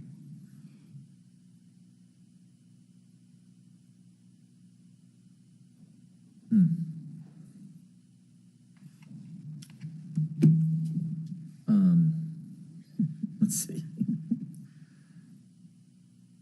So right now, going back to the food pantry and food prep. Right now, it just says only during, the way we've talked about it, it just says basically only during their normal operating hours is how that is. And are y'all wanting to change that in some way, or Mr. Love? So are we looking at the staff staff recommendation. This should be this, just the staff recommended food pantry and food prep under 1F. That would be the, like close to 2F under the oppositions, where he added some limiting language. So I don't think that anybody, even the opposition, is in opposition of Friends for All offering food. I don't think that that's the issue here. I'm gonna step out on a limb. I don't think that's the issue. I think the issue is how do people receive it? Where do they come? Where's the ingress and egress for particularly the pedestrian traffic is what I would be concerned with.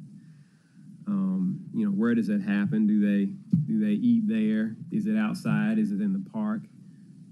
Things like that. And I don't know how we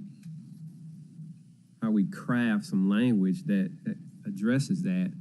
But again, I just think that it's two separate issues. The big grocery bag that people are driving cars and picking up and taking with them, that's something separate from people coming to get food to eat right then and there or, shortly thereafter. I do want to reiterate, they did say they do some deliveries, so we don't have 100% everything on site.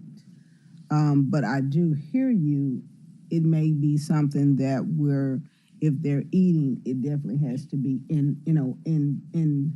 There's no out, but how do you limit that? Because, how do you, outside of the occupancy, they can only have 100 people in here. So, at a certain time or, How do you enforce that? Correct, Like, correct. you got to stay in here. I gave you a sandwich. Now you can't Then leave, go outside, right. So, Well, I mean, the whole purpose of the thing, I know they want to help everybody, but they're an HIV help organization. They're not there for the homeless. Like, that's not their primary goal. Not that they wouldn't want to help somebody. If somebody asked for help, right. sure, but that's not who they're going after to begin with. I don't know they have a lot of walk-ins looking for just a little bit. And if they do, like, we're not saying it can be a homeless shelter. It's not supposed to be a soup kitchen. Yeah, I feel like we're And if they can't give everybody that walks in a sandwich, they just can't. Correct. Like, that's okay. There's other places that can do that, but that's not their primary purpose. Correct. So maybe we should change it to Friends for Most. That's what we should do. Not quite all, but most. Friends for clients. Right, exactly. That's true. So I don't know that I want to get in the weeds on a daily bag.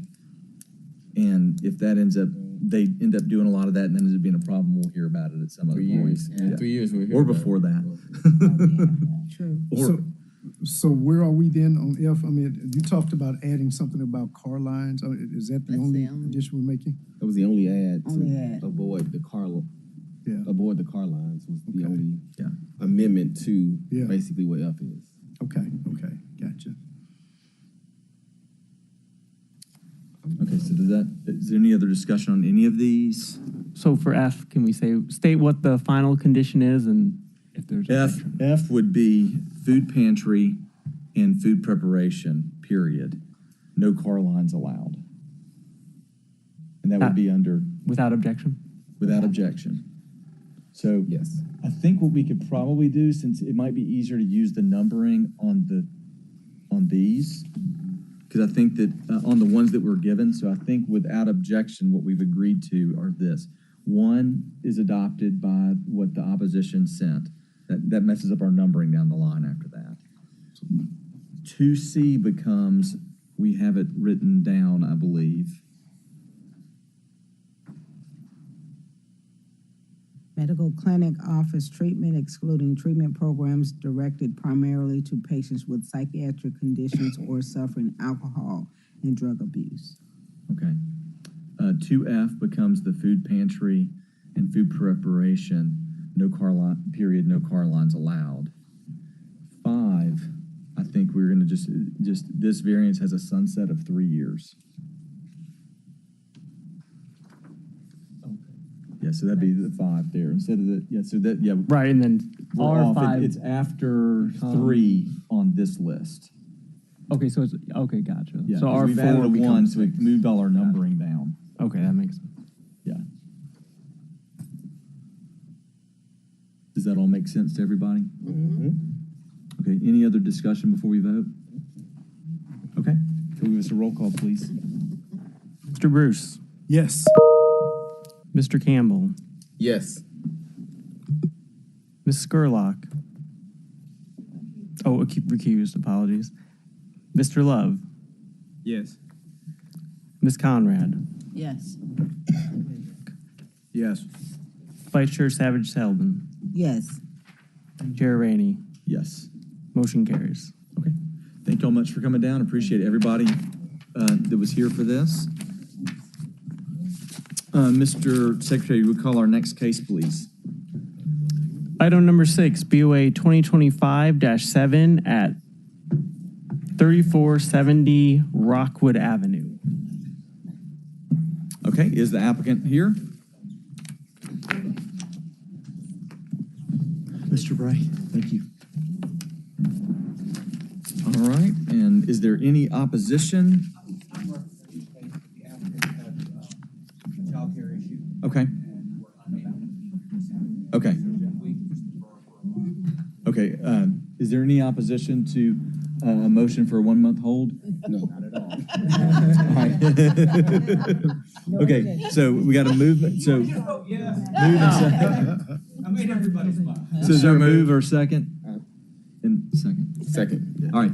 Sorry, who moved it? Sorry, I think Carson moved it. Carson moved it? Okay. And Mr. Campbell seconded it. Gotcha. And then, no discussion. All those in favor, signify by saying aye. Aye. Any opposed? No? Motion Okay, motion carries. carries. Okay. Thank you much. We'll see you next month. And then, will you call do we have another case still? Yes, okay, sir. I thought so. Item number 8, BOA 2024-125 at 1331 Russwood Road. Okay, perfect. Is it applicant? Hey, how are you? Y'all can take a seat right there. And then there's no opposition to this case, correct? Okay. Ms. Christian, if you can give us a staff report, please.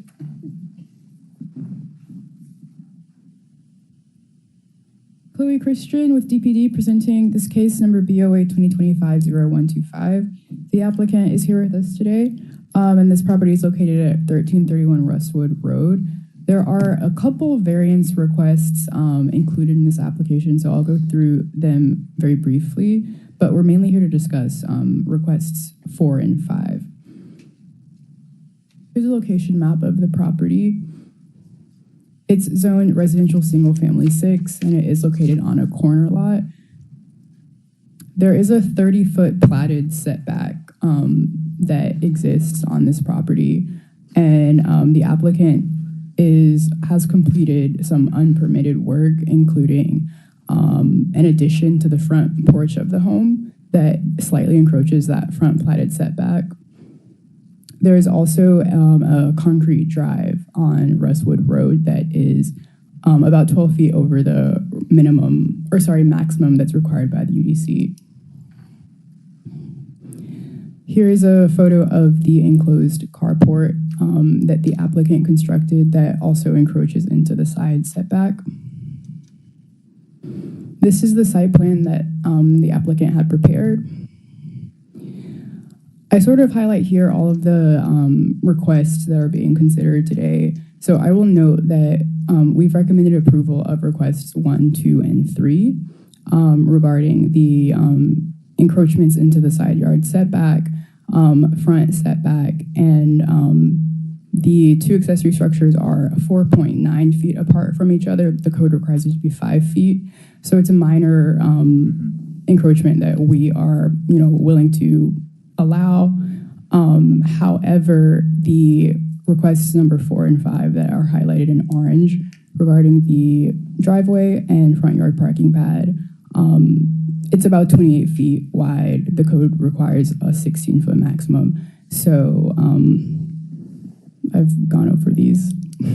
How wide did you say it was again? It's about 28 feet. 28, yes. Half, 16. Mm-hmm. So we recommend approval of requests 1, 2, and 3 regarding the various setback encroachments, distances from existing structures, and the maximum square footage being over the required per the code. However, we recommend approval with the condition that the maximum width of that driveway shall be no more than 16 feet in width. And we recommend rejection of requests 4 and 5 pertaining to the concrete drive. And that concludes my presentation. Okay, so just so I understand, the only change they'd have to do is shrink the driveway to 16 feet. That's correct. Okay. All right. We'll move to the applicant. If you'll give your name and address for the record. Yeah. Okay. Olivia Torres, 1331 Westwood, 38108 Memphis, Tennessee. Okay. Do you agree to do you swear to tell the truth, the whole truth, and nothing but the truth? I do. Okay, go ahead. So the only thing we want to push for is to keep the driveway. The reason being is we are a family of 7, so having the driveway that wide is, a reason why we did it. It's very beneficial for us. If we didn't have the driveway that wide, it's 5 adults in us, so we all have our respective cars.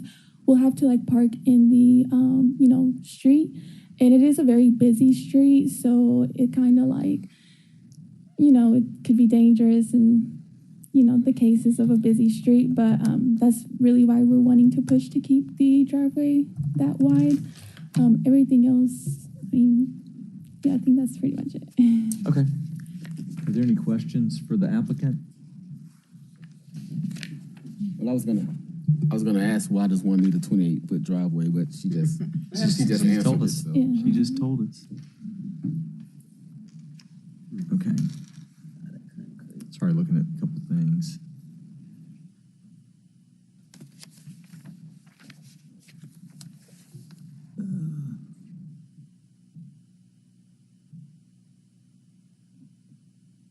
Sorry, I'm pulling up a Street View map. I just want to look at something. How many vehicles do you have? So let me see. I want to say in total. So it's 5 adults. So 5 cars. It is 7 vehicles in total in the house, I believe. So and you say you've got 7 people living in the Yeah. house? So it's we're a family of 7. We're 5 adults. So I have my own car. My dad has his own car. My mom has her own car. My brother and my sister have their own car, and then we do have 1 family car, and my dad has his work car. Okay, thank you. Is there any parking beyond that gate? Is there parking in the rear?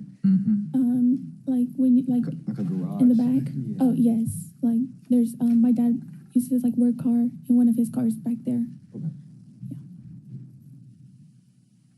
That's just a lot of concrete. It's a ton of concrete. How long is it? I mean, look at page 5 of the staff report.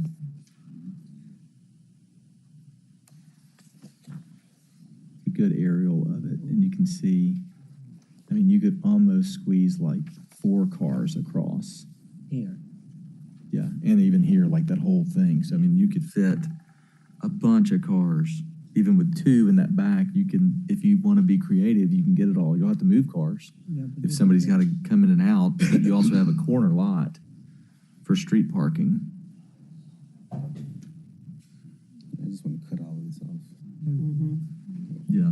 Yeah, we're probably looking at the same area. Yeah. Okay. All right. Any other questions for the applicant?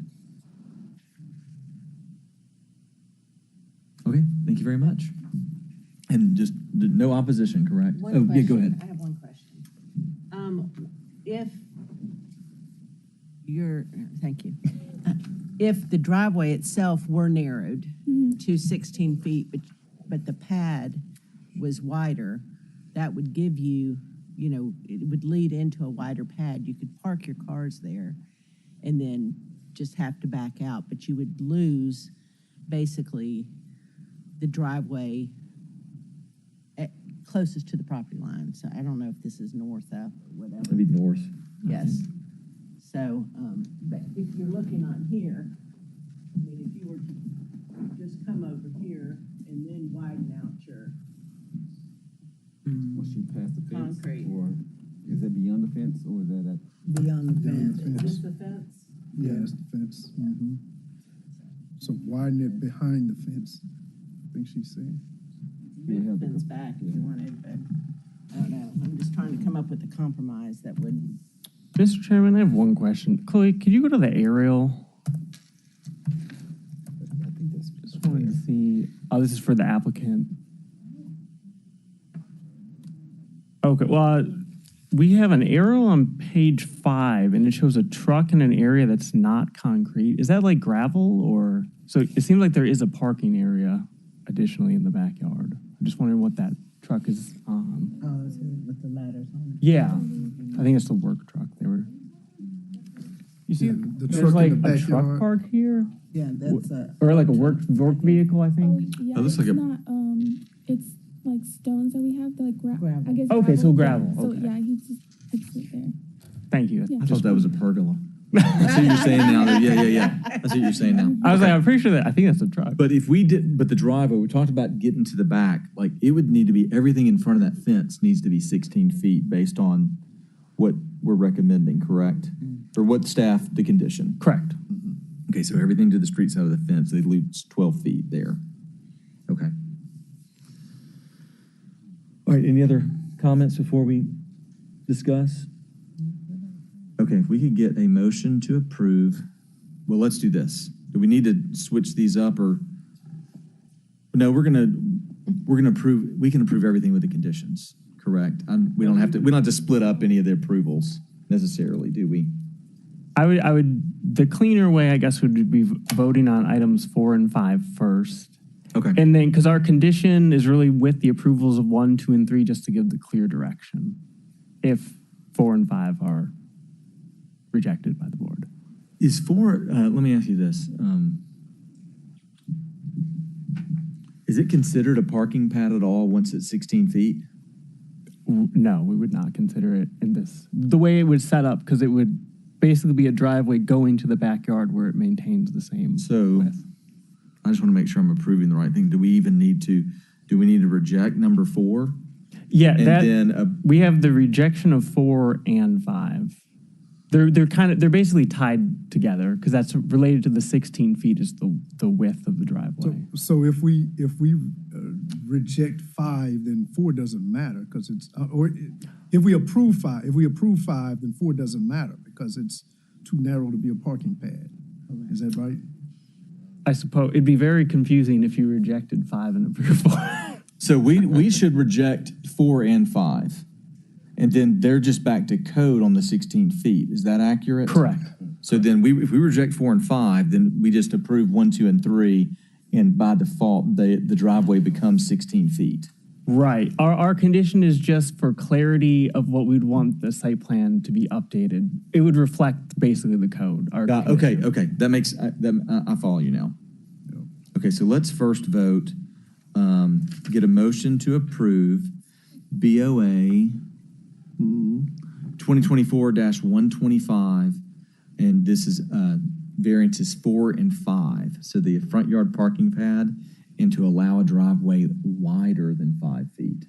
16 feet. 16 feet, I'm sorry. So moved. Second. So moved in second. So a vote yes would allow what's there, a vote no would not allow what's there, just to be I just clear. want to bring something up. Yeah. By no means makes it right or legal, but I just scrolled down the street and on their side, there's like 4 or 5 neighbors that have the exact same thing. If you go, They're not here. they're not here. I know. I get it. I preempted it. You did. If you go towards, hold on, let me get out of street view.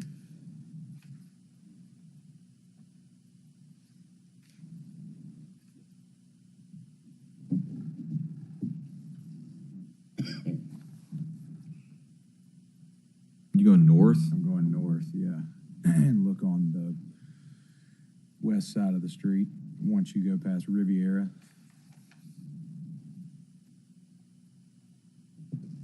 Oh, that one looks like they just used dirt. Next one's probably 2. This one's 3. Seriously. Okay. Anyway. Yeah. Okay, any discussion? Okay, if you can give us a roll call vote, please, Jeffrey. Mr. Love. Yes. Ms. Conrad. No. Mr. Claybrook, Yes. Mr. Campbell, No. Mr. Bruce, Yes. Ms. Skurlock, No. Vice Chair Savage Sheldon. No, I find that the standards of the UDC of 9.22.6 are not being met and will be unduly detrimental to the properties in the vicinity. And Chair Rainey. No.